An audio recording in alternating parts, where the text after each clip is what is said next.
दिन में 3 से 4 लीटर पानी तो पीना ही है। हर कोई आजकल यही बोल रहा है। तो ये समझ में नहीं आ रहा है कि पानी पीना है, नहीं पीना है, कितना पीना है, कैसे पीना है। 100 डॉक्टर से पूछते हैं तो वो उनकी अलग अलग राय होती है।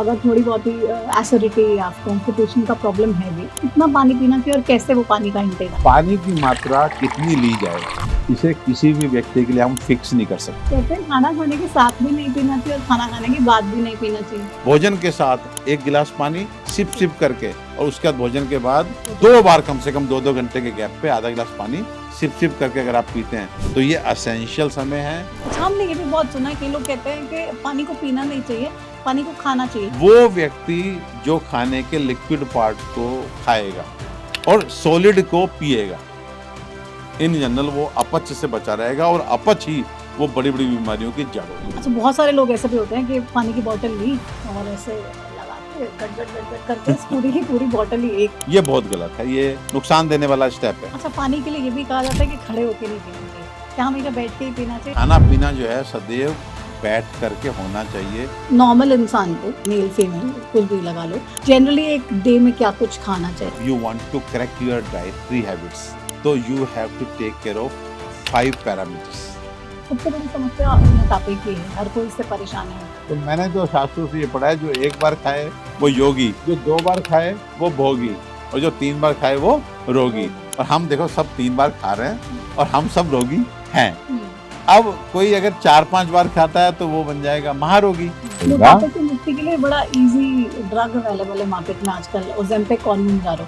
धड़ल्ले से लोग ले रहे हैं इंजेक्शन, लगातार लगा रहे हैं हर हफ्ते में एक बार, और बढ़िया वेट लॉस कर रहे हैं। बढ़िया वेट लॉस कर रहे हैं, लेकिन जब वो इंजेक्शन कुछ दिन लगवा लेते हैं, वेट लॉस हो जाता है, तो चक्कर खा के तो फिर हमारे पास ही आते हैं। अब हमारी किचन में कुछ ऐसे सामान होते हैं जो हमें इक्वली बेनिफिट भी दे सकती हैं, हमें मेडिसिन खाने की जरूरत। 90% आप अपनी डे टू डे लाइफ की और जो सीजन के वेरिएशन की वजह से जो प्रॉब्लम आती है, उनको आप किचन से सॉर्ट आउट कर सकते हैं। एसिडिटी बहुत बड़ी समस्या है, क्योंकि उल्टा पुल्टा खाते हैं, गलत टाइम पे खाते तो फिर एसिडिटी होती है, सीने में जलन, खट्टी डकार और ये सब चीजें लोग। ये एसिडिटी, ये गैस, ये कॉन्स्टिपेशन, ये आपको आज ले रहा है कि आपकी खाने पीने की हैबिट ठीक नहीं है। कैंसर भी बहुत बड़ी समस्या है, लोगों को पता ही नहीं चलता है कि क्यों हो रहा है। कैंसर का सीधे सीधे संबंध है प्रतिमा जी केमिकल से।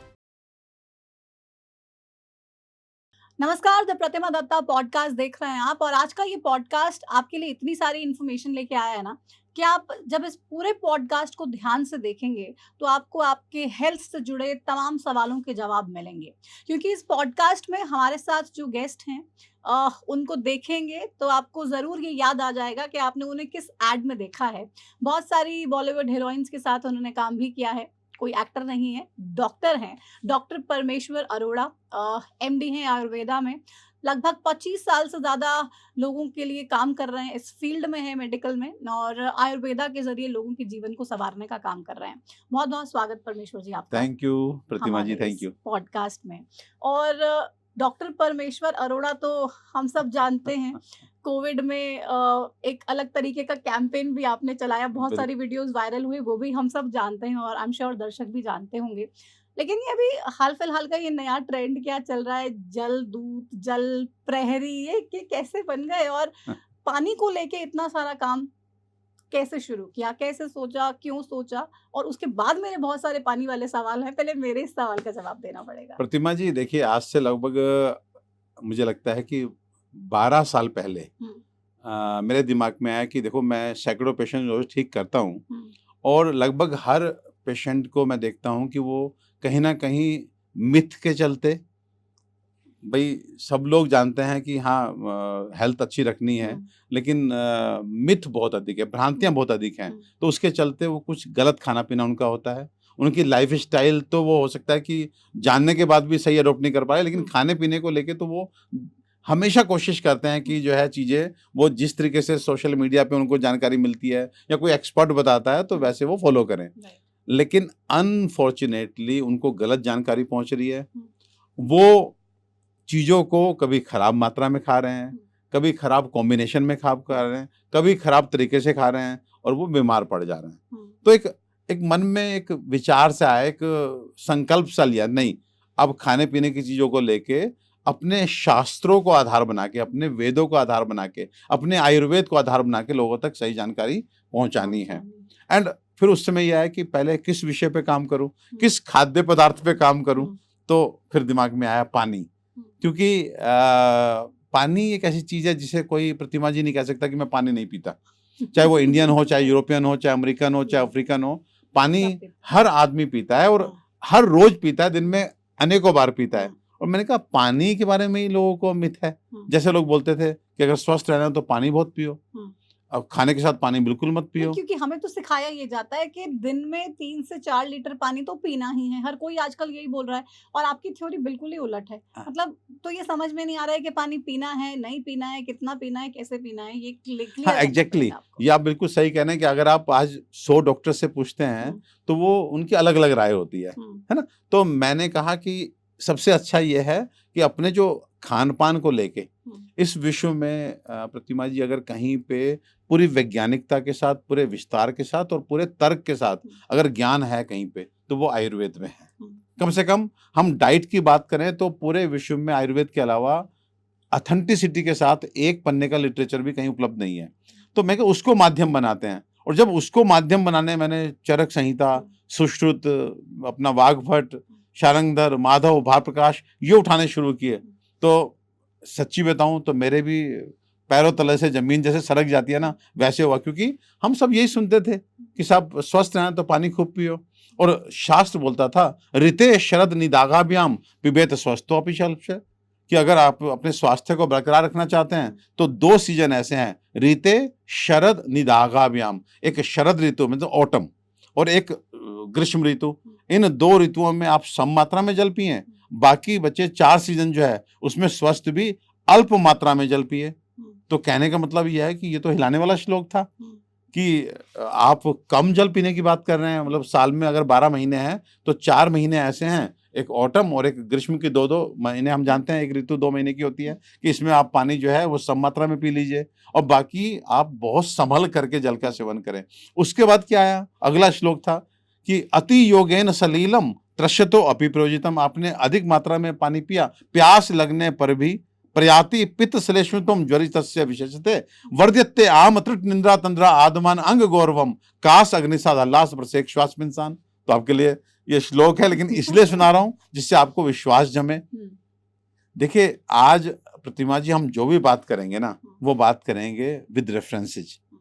आज हवा में बात नहीं होगी। मैंने जो ये श्लोक सुनाया है, ये आप सब लोग आप जानते हैं कि आचार्य वाग्भट का नाम मुझे लगता है हमारे स्वर्गीय राजीव दीक्षित जी ने बहुत पॉपुलर कर दिया। घर घर में उन्होंने वाग्भट शब्द को पहुंचाया कि आचार्य वाग्भट ने खाने पीने को लेके, जीवन शैली को लेके बहुत अच्छे अच्छे घरेलू नुस्खे उन्होंने दिए, और वाग्भट जी का नाम लेके ही सब लोग को जो है पानी पिलाया जा रहा है कि आयुर्वेद कहता है, वाग्भट जी कहते हैं। अब मैं ये कह रहा हूं कि मैं तो वो सूत्र सुना रहा हूं वाग्भट का अध्याय 6 का अध्याय श्लोक देखिए 32, 33, 34 देखिए, जहां पे ये लिखा है कि आपको पानी अधिक नहीं पीना है। तो वो लोग कहां से रेफरेंसेस लेके आए जो कह रहे पानी अधिक पीना है? अगर पानी अधिक पीते हैं तो आपको सारी बीमारियां कौन कौन सी, जो मैंने सूत्र आपको अभी सुनाया वो बीमारियों के नाम थे कि आपका अगर आप अति योगेन सलीलम, अधिक मात्रा में आपने सलील मीन्स पानी पिया, त्रश्यतो अपि प्रयोजितम, प्यास लगने पर भी, तो प्रयाति पित्त श्लेष्मत्वम, आपके पित्त और कफ दोष प्रकोपित होकर आपको बहुत सारी बीमारियां देंगे, जिसमें पहली बीमारी क्या है, आम। आम का मतलब इंडाइजेशन। प्रतिमा जी आपको बहुत मजा आने वाला है आज का डिस्कशन। जिस इंडाइजेशन के लिए, जिस अजीर्ण या अपच के लिए आज आपको घर से लेकर डॉक्टर तक कहता है अगर पेट ठीक नहीं रहता तो पानी अधिक पिया करो, उस अपच का सबसे बड़ा कारण जो है वो पानी का अधिक मात्रा में पिया जाना है। मतलब ये कैसे हो सकता है? पानी से तो कहते हैं ना आप क्लियर हो एक चीज जाता है। बताइए, मैं आपसे पूछता हूँ कि हमारा खाना कौन पचाता है? हमारी अग्नि। अगर आज की आधुनिक भाषा में बात करें तो डाइजेस्टिव एंजाइम्स, ठीक है। अब आप ये बताइए कि अगर आपकी किसी भी कारण से आपने वायलेशन किया खाने पीने का या लाइफस्टाइल का, आपकी अग्नि मंद हो गई या डाइजेस्टिव एंजाइम्स आपके स्लगिश हो गए, तो आपको क्या हो गया? अपच हो गया।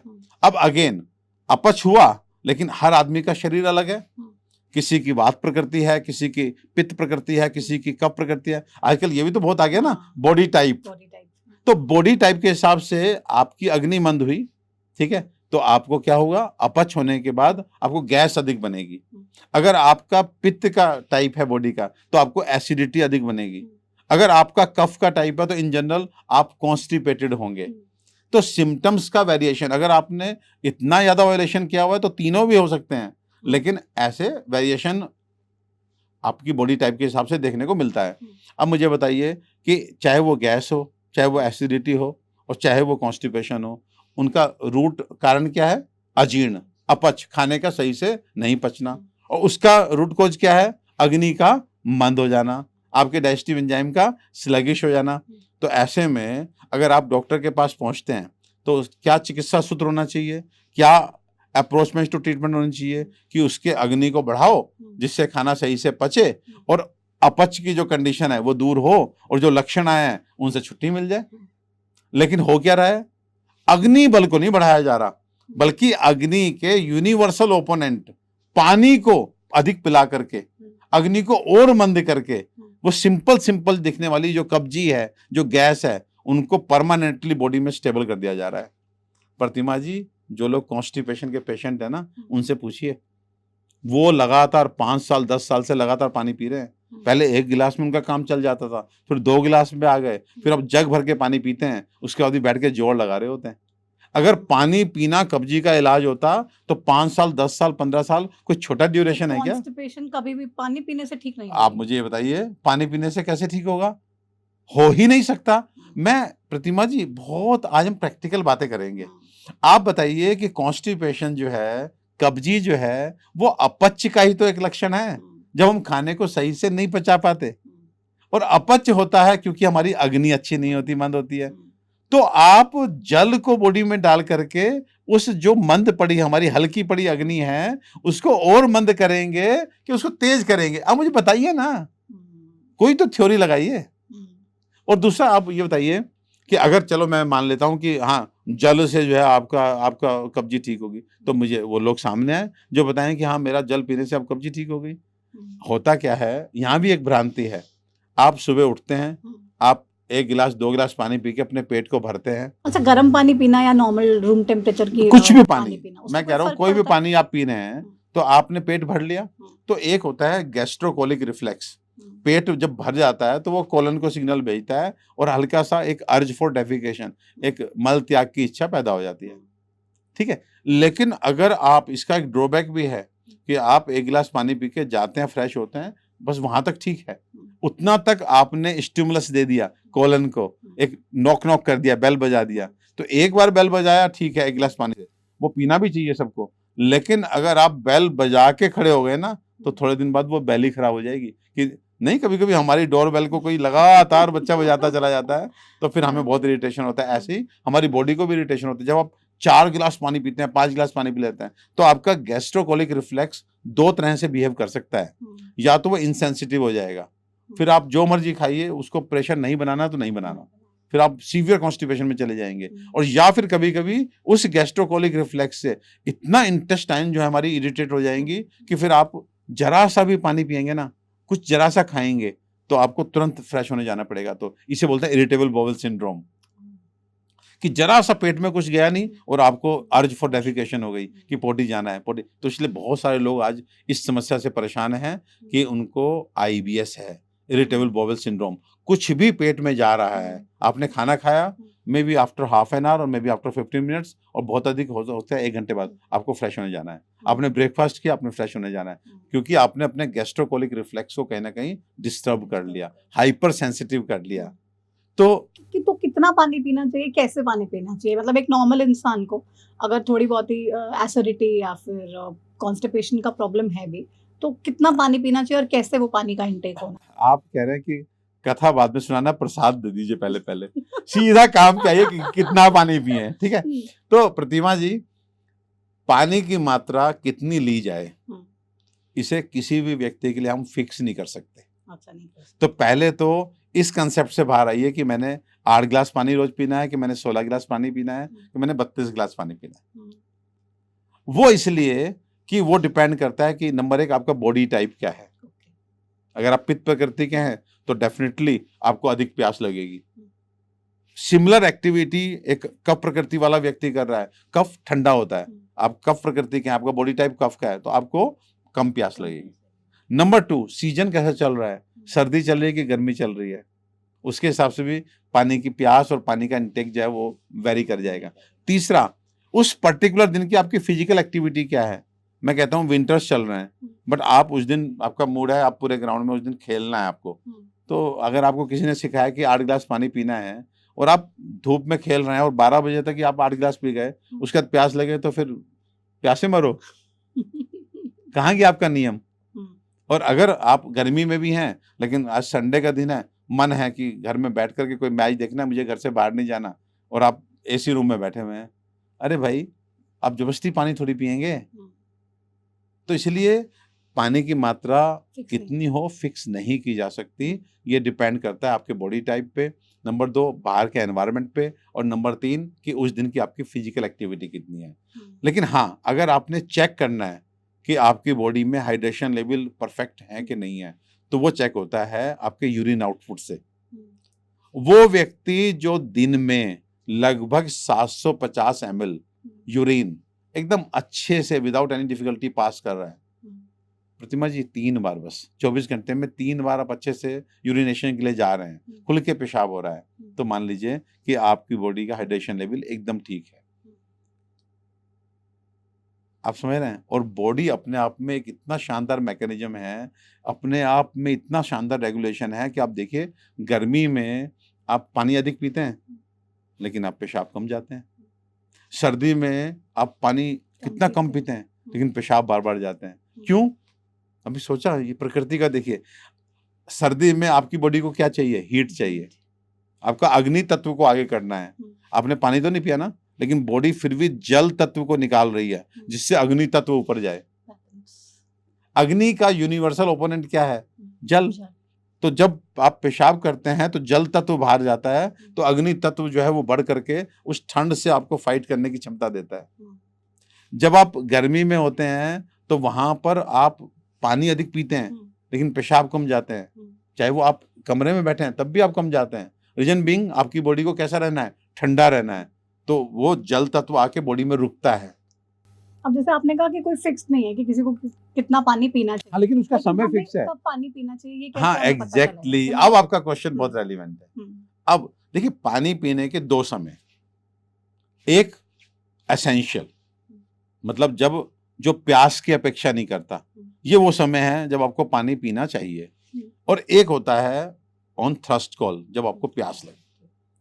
अब पहले मैं आपको बताता हूं प्रतिमा जी, कौन कौन से वो समय है जब प्यास ना हो तब भी हर व्यक्ति को पानी पीने का प्रयास करना चाहिए।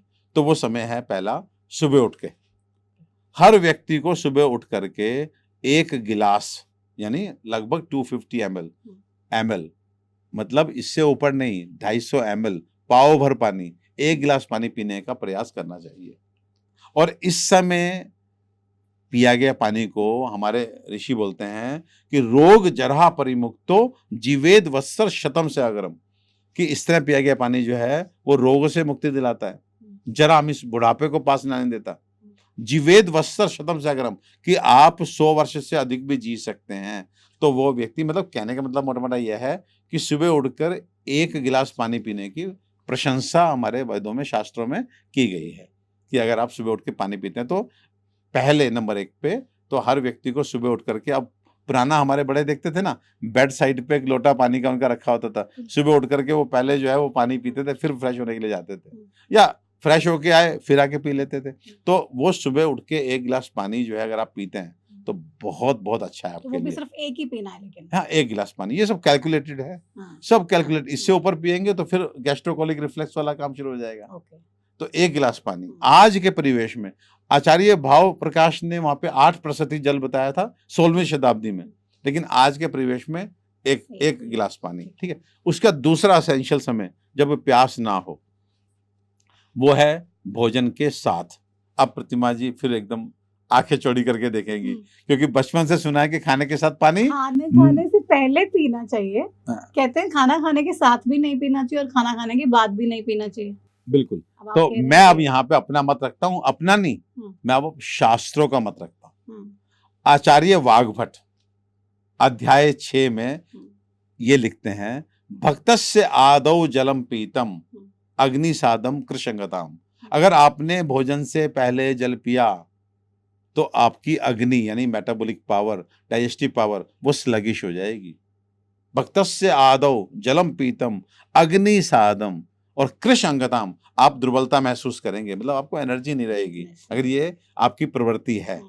ठीक है। अंतः करोति स्थूलत्वम, अगर आप भोजन के अंत में जल पीते हैं तो आप मोटे रहेंगे। ऊर्ध्वम च आमाशयात कफम, पेट के ऊपर, आमाशय के ऊपर आपको कफ के विकार होंगे, गला खराब रहेगा, आपको कहीं ना कहीं जुकाम खांसी रहेगी, कान में दिक्कत रहेगी, तो सिर दर्द रहेगा। तो जो लोग खाना खाने के बाद अधिक मात्रा में जल पीते हैं तो उनको भी कफ के विकार होते हैं, वो मोटे रहते हैं। और मध्य अंगताम साम्यम धातु नाम जरणम सुखम, और भोजन के मध्य में अगर जल पीते हैं, मध्य अंगतम, आपके अंग भी मध्यम रहेंगे, ना पतले ना मोटे, आपके धातु भी सम रहेंगे। जो रस रक्त मांस में अस्थि मज्जा शुक्र, जो सप्त धातु हमारा शरीर है, वो सब धातु भी बिल्कुल सम्यक मात्रा में रहेंगे। जरणम सुखम, यानी कि जरण की प्रक्रिया, पाचन की प्रक्रिया भी सुख पूर्वक शुरू हो जाएगी। ये कौन कह रहे हैं? आचार्य वाग्भट। कहाँ कह रहे हैं? अपनी पुस्तक अष्टांग संग्रह में। किस अध्याय में कह रहे हैं? अध्याय 6 में कह रहे हैं। पढ़ो ना जाके। फिर उसके बाद आप बताओ किसने कहा पानी नहीं पीना है? वाग्भट तो कह रहे हैं मध्य में पानी पीना है। उसके बाद एक सूत्र आपने और सुना होगा कि जहां बोलने की जो हमारा जो जल होता है वो उसे बोला गया है कि ये तो औषधि है। कब? जब अजीर्ण हो जाए तो इस जल को औषधियों की तरह काम करता है। और भोजन के मध्य में पिएगा जल अमृतम, भोजने च अमृतम वारी, जीर्णे वारी बल प्रदम। अगर जब भोजन जीर्ण है उसके साथ पानी पिया तो बल को देने वाला होता है। और भोजनांते विषप्रदम, भोजन के बाद में अगर पिएंगे तो विष जैसा है। तो कहने का मतलब हमारे पास सारे तो हैं, सब सूत्र हैं। तो सूत्रों के माध्यम से आज तो मतलब आपने प्रतिमा जी अपने खाते में पानी पी लूं, कोई टेंशन नहीं होगी? बिल्कुल टेंशन नहीं है। लेकिन हाँ, अब यहाँ पे अगला एक सूत्र, क्योंकि इस बात को पूरा कर देता हूँ, बहुत अच्छा रहेगा कि भोजन के मध्य में पानी पीना है। अब फिर से एक सूत्र आया है जहां वो बोलते हैं कि भोजन के मध्य में भी अति योगेन सलीलम, ठीक है, अगर अधिक मात्रा में जल पिया तो भी अग्नि खराब हो जाएगी। ठीक है। और निरंबू पानाच सैव दोष है, कि अगर बिल्कुल पानी नहीं पिया तो दोष है। तो तस्मान नरो विन्नी विवर्धनाय, तो ऐसे में आदमी क्या करे कि उसकी अग्नि बनी रहे? तो कहता है मुहुर मुहुर वारी पिबेत अभोरी। मुहुर मुहुर मीन्स बार बार, वारी मीन्स पानी, पिबेत मीन्स पिए, अभूरी मीन्स थोड़ा थोड़ा। सो कहने का मतलब क्या हो गया कि अति अम्बुपानाच अविपच्यते अन्नम, अति अम्बुपान नहीं करना, उससे अन्न नहीं पचेगा। निरंबुपानाच, बिल्कुल नहीं पिया तो वो भी दोष है। तो तस्मान नरो वन्नी विवर्धनाय मुहुर मुहुर वारी, after every 2 bites have 1 sip of water, after every 2-3 bites have 1 sip of water। प्रतिमा जी करके देखिए, आपका खाना इतना अच्छा पचेगा ना, इतना अच्छा पचेगा कि आपको गैस, एसिडिटी, कॉन्स्टिपेशन, इनसे कुछ ही दिनों में आप देखोगे कि वो गोली जो सुबह खाली पेट गैस की खानी पड़ती है सालों से, वो छूट जाएगी। आपकी एसिडिटी चली जाएगी, इससे गैस की गोली भी छूट जाएगी। अरे आपका खाना सही पचना शुरू हो जाएगा। तो ये दूसरा एसेंशियल समय हो गया। एक तीसरा एसेंशियल समय वो बोलता है आम विष्टब्धो कोष्णम निष्पिपासो अभिपेद, कि आपने खाना खाया 1 बजे, अगर आप चाहते हैं कि आपका खाना आमाजीर्ण, आम विष्टब्धो विष्टब्धाजीर्ण, मतलब ये अजीर्ण अपच के अलग अलग टाइप्स हैं, आमाजीर्ण, विष्टब्धाजीर्ण, ये अलग अलग टाइप। आप चाहते हैं कि जो खाना पेट में गया उसको पचे, वो अपच में ना जाए, तो निष्पिपासो अपि पिबेत, अगर प्यास नहीं है तो भी थोड़ा सा जल पियो। अब इसके मूल को समझना, मतलब आपने 1 बजे खाना खाया ना, तो 2-2 घंटे के अंतर पे, मतलब 3 बजे और 5 बजे आपको थोड़ा सा पानी, निष्पिपासो, प्यास ना हो तब भी पीना चाहिए। यावत्य क्लेद्यन्ते अन्नम, कि ये किस लिए? इसलिए कि वो अन्न, वो जल जो है उस अन्न को गीला करेगा। जो खाया था हमने लंच में, जो अन्न जो है अंदर जब, ठीक है, यावत्य क्लेद्यन्ते अन्नम, और अति क्लेदो अग्नि नाशने, और अधिक जल पी लिया तो फिर वो अग्नि का नाश करेगा। अब आप समझ पा रहे हैं प्रतिमा जी? एक बार बस फिर से सुन लीजिए। वो बोलता है कि आपने भोजन कर लिया अच्छे से, किस नियम को फॉलो करते हुए? मुहुर्मुहुर्वारी को। उसके बावजूद फिर आपको एक काम करना पड़ेगा कि अगर आपने 1 बजे खाना खाया तो 3 बजे और 5 बजे आपको थोड़ा-सा पानी मतलब आधा गिलास पानी सिप-सिप करके आपको निष्पिपासो, प्यास ना हो तो भी पीना पड़ेगा। किस लिए? जिससे जो पेट के अंदर भोजन है वो गीला हो होकर पकता रहे। बिना गीला हुए कोई अन्न नहीं पकता। दाल पकानी है तो जल डालो, चावल पकाना है तो जल डालो, सब्जी पकानी है तो जल डालो। तो ऐसे ही पेट में ये व्यवस्था करनी पड़ती है, दिन में करनी पड़ती है। अगर आप जैसा चतुर व्यक्ति कोई मुझसे पूछे रात्रि में भी पिए क्या, तो रात में ये काम हमारे लिए प्रकृति करती है। एक क्लेदक कफ हमारा सेक्रेट होता है, दिन में भी सेक्रेट होता है, लेकिन हमारी फिजिकल एक्टिविटी और हमारे मानसिक तनाव के कारण वो सूख जाता है। लेकिन रात्रि में वो काम करता है अन्न को क्लीन मीन्स गीला करने का। तो रात में उठ के पानी पीने की आवश्यकता नहीं है, लेकिन दिन में अलार्म लगा करके अगर आप पानी पीजिए तो ये 3 समय एसेंशियल समय है। नंबर 1 सुबह उठ करके 1 गिलास पानी, नंबर 2 भोजन के साथ 1 गिलास पानी सिप करके, और उसके बाद भोजन के बाद 2 बार कम से कम 2-2 घंटे के गैप पे आधा गिलास पानी सिप करके अगर आप पीते हैं तो ये एसेंशियल समय है। इसके बाद जब प्यास लगे आपको टाइम ही नहीं देखना, चाहे वो खाना खा के 10 मिनट हुए हों, चाहे खाना खा के 1 घंटा हुआ हो, आप पानी को जरूर पिएं, लेकिन पीने का तरीका ऐसा होना चाहिए जो आपकी प्यास बुझाए, लेकिन आपके पेट में चलते हुए डाइजेस्टिव प्रोसेस को डिस्टर्ब ना करे, आपके खाने को समय से पहले आगे धक्का ना दे। अच्छा, हमने ये भी बहुत सुना है, कई लोग कहते हैं कि पानी को पीना नहीं चाहिए, पानी को खाना चाहिए। मैं ही कहता हूँ मैं ही कहता हूँ, आपने सुना है। मैं बोलता हूँ खाने के 2 पार्ट, एक लिक्विड एक सॉलिड। लिक्विड किसको बोलता हूँ? पानी हो गया, सूप हो गया, छाछ हो गया, ये सब हमारा लिक्विड पार्ट हो गया। सॉलिड में चावल आ गया, रोटी आ गई, सब्जी हो गई, ये सॉलिड है। वो व्यक्ति जो खाने के लिक्विड पार्ट को खाएगा, लिक्विड पार्ट को खाएगा और सॉलिड को पिएगा, इन जनरल वो अपच से बचा रहेगा, और अपच ही वो बड़ी-बड़ी बीमारियों की जड़ होती है। अच्छा, बहुत सारे लोग ऐसे भी होते हैं कि पानी की बॉटल ली और ऐसे लगा के गट करके पूरी की पूरी बॉटल ही एक सांस में अब पी यहाँ ली। पे हाँ, प्रतिमा जी इसका भी जवाब देता हूँ। ये बहुत गलत है, ये बहुत गलत है। ये अपना ये मतलब सेल्फ गोल है, अच्छा, ये ठीक है? सेल्फ गोल है। हाँ, सेल्फ गोल है, निश्चित रूप से ये बहुत नुकसान देने वाला स्टेप है। अब आप बताइए, आपने खाना खाया, ठीक है? इन जनरल कुछ तथाकथित जो ज्ञानी हैं वो आपको ये कहते हुए मिल रहे हैं कि साहब खाना खाने के साथ पानी मत पियो, लेकिन खाना खाने के 45 मिनट बाद या 1 घंटे बाद भरपेट पानी पी लो, छक के पानी पी लो, ऐसे बोलते हैं ना। अब आप मुझे एक चीज बताइए, आपने खाना खाया, आपकी एक पेट की क्षमता है, आपने पेट भर के खाना खाया। हमारी प्रतिमा जी पेट की क्षमता जो है लगभग 500-600 ग्राम होती है, मैक्सिमम बता रहा हूँ आपको, ठीक है? किसी ने औक साथ में किया हो अधिक खाने का तो पता नहीं, लेकिन एक सामान्य जन की हम बात करें तो आपकी मेरी क्षमता 400-500 ग्राम से नहीं है अधिक। जब हम किसी अच्छे रेस्टोरेंट में जाकर के कोई एक थाली ऑर्डर करते हैं ना, जिसमें 2 चपाती भी होते हैं, थोड़े से राइस होते हैं, थोड़ा सलाद के 4 पीस होते हैं, 4-5 टाइप की एक सब्जी होती है, 5 2-3 दही, तरह की सब्जी होती है। डेज़र्ट। तो उसे अगर आप पूरी थाली को तराजू में पलट देंगे विद एवरीथिंग, तो उसका वेट होता है 400-450 ग्राम। एंड मुझे ऐसा लगता है कि आप जैसा व्यक्ति तो पूरी थाली कभी नहीं खा सकता।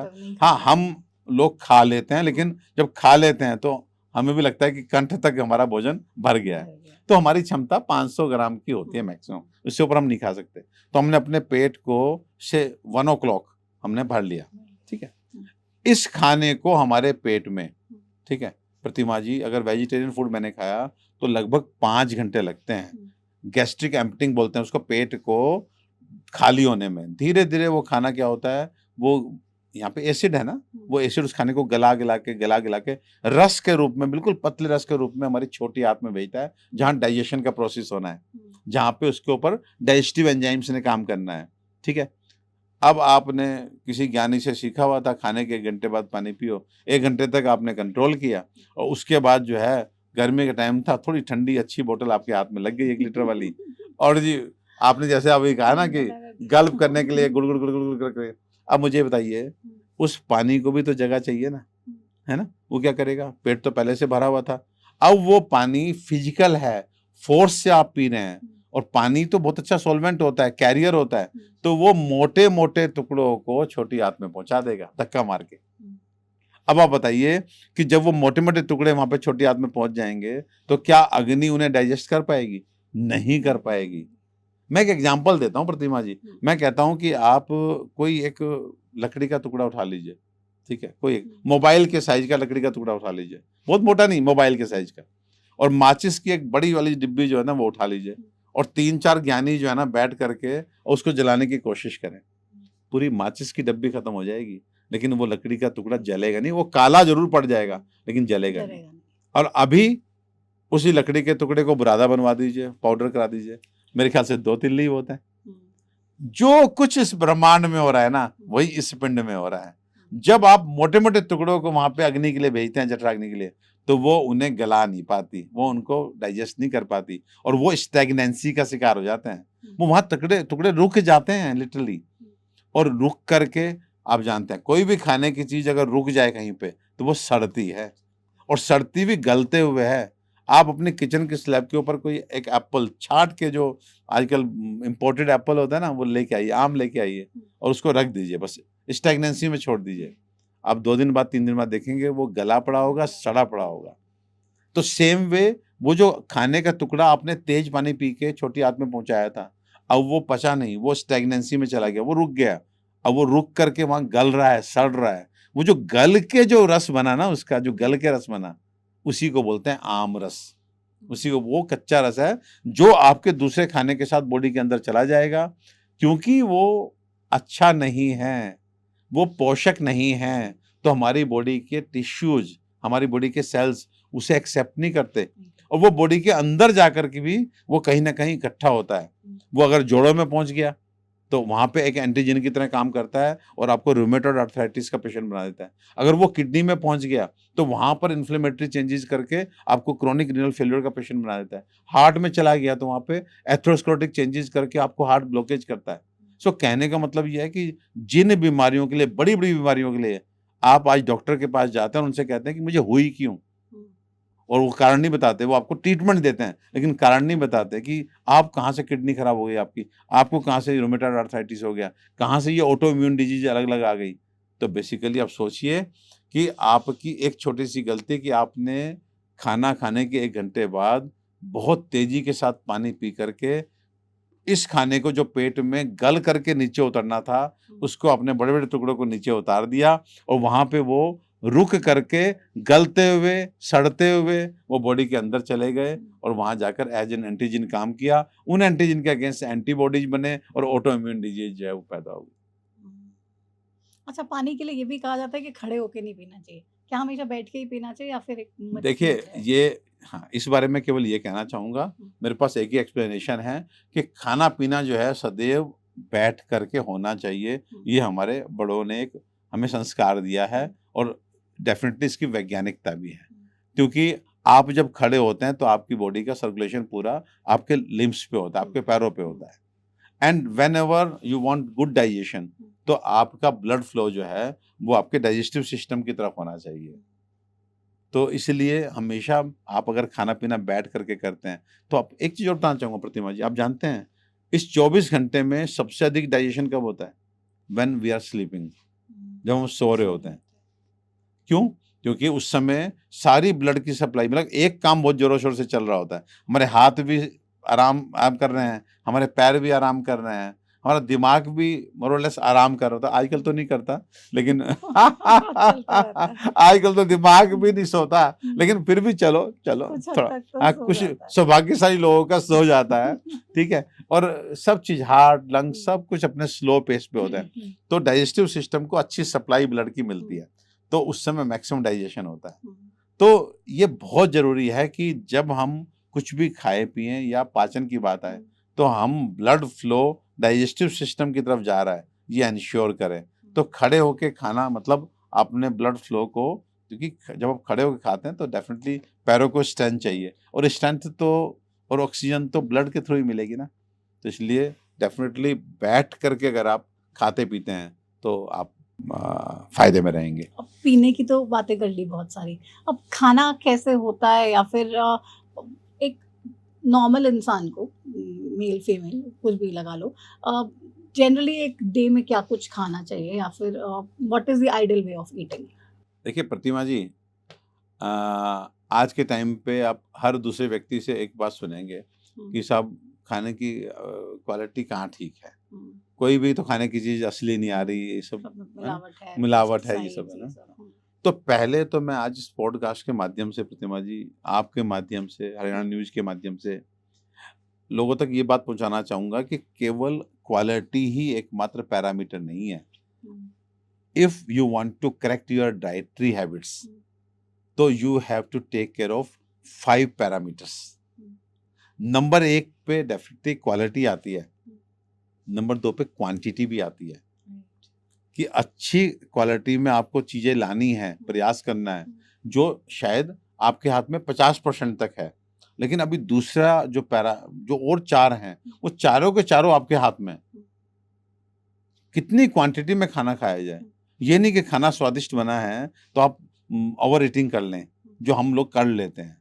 वो जब आप टेस्टी खाना खा टेस्टी के घर से खाना निकले मिलता हैं, है तो फिर कहीं पे तो कुछ डिलीशियस, किसी ने पिज़्ज़ा-विज़्ज़ा मँगाया, वो आप कहते हैं हाँ, चलो 1 पीस मैं खा लेता हूँ। हुँ, तो वो जो ओवर ईटिंग हो रही है, वो भी इक्वली कल्प्रिट है आपको बीमार करने में, अच्छा, जैसे कि क्वालिटी का कॉम्प्रोमाइज़ होना। हुँ, नंबर 3 कॉम्बिनेशंस। कॉम्बिनेशन को लेके भी लोगों को बिल्कुल ज्ञान नहीं है। कौन-सी 2 चीज़ें एक साथ खाई जा सकती हैं और कौन-सी 2 चीज़ें एक साथ नहीं, बिल्कुल नहीं खाई जा सकती। कॉम्बिनेशंस को लेके भी लोगों को सीखना हुँ, पड़ेगा, ठीक है? फॉर एग्ज़ाम्पल दही में कभी नमक मिला के नहीं खाना चाहिए। आज मैंगो और दूध का कोई कॉम्बिनेशन नहीं है, लोग मैंगो शेक पी रहे हैं। हुँ, बनाना और दूध का कॉम्बिनेशन हमारे यहाँ रेस्ट्रिक्टेड आयुर्वेद में, लोग बनाना शेक पी रहे हैं। हुँ, तो ये कॉम्बिनेशन जो है, उसका हमें ध्यान रखना पड़ेगा। Number 4 timing. हुँ, अब टाइमिंग भी आप डे टू डे लाइफ में भी there should be fixed time for breakfast, lunch and dinner. अच्छा फिक्स ऐसे टाइम नहीं होना चाहिए। ऐसा नहीं कि आप जब मर्ज़ी खाएँ, हुँ, क्योंकि हमारे जो एंजाइम्स हैं, जो हमारा एसिड है, वो बायोलॉजिकल क्लॉक के तहत रेगुलेटेड है भाई। हुँ, अगर आपकी हैबिट 2 बजे खाना खाने की है दोपहर में, तो वो 2 बजे के हिसाब से सेट हो जाएगा और 2 बजे हमारे सेक्रेशंस, एसिड वगैरह सब रिलीज़ होंगे। हुँ, अगर आपने खाना नहीं खाया, हुँ, ठीक है? तो वो जो एसिड निकला है, जो बेसिक सेक्रेशन ऑफ एसिड हुआ है, उसको फूड तो मिला नहीं, तो वो आपकी जो म्यूकस मेम्ब्रेन है स्टमक की, उसको खाएगा। हुँ, फिर वो गैस्ट्राइटिस हो जाएगा आपको।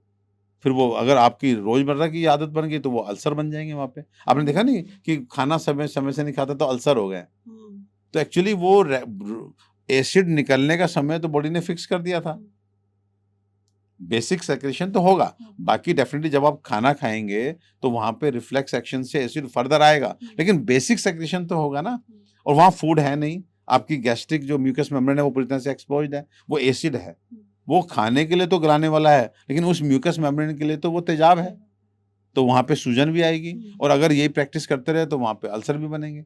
अच्छा, मज़ेदार बात देखिए, आपने उस समय खाना नहीं खाया और 3 साढ़े 3 बजे आपने कहा अब फ्री हूँ मैं, अब ले आओ भोजन। हुँ, तब आपके वो एसिड और डाइजेस्टिव एंजाइम उतने थे नहीं जितना आपने भोजन कर लिया। हुँ, तो उधर से आप अल्सर के पेशेंट बने और बे टाइम बाद में खाने से आपको इंडाइजेशन हो गया। हुँ, तो डबल मार पड़ती है एक्चुअली। तो timing is also important and timing दिन-दिन की बात नहीं कर रहा हूँ। हर खाद्य पदार्थ को खाने का समय है। दिन में खाना चाहिए कि रात में खाना चाहिए? हुँ, ये गर्मी में खाने वाली चीज़ है कि ये सर्दी में सर्दी खाने में, वाली चीज़ है? हुँ।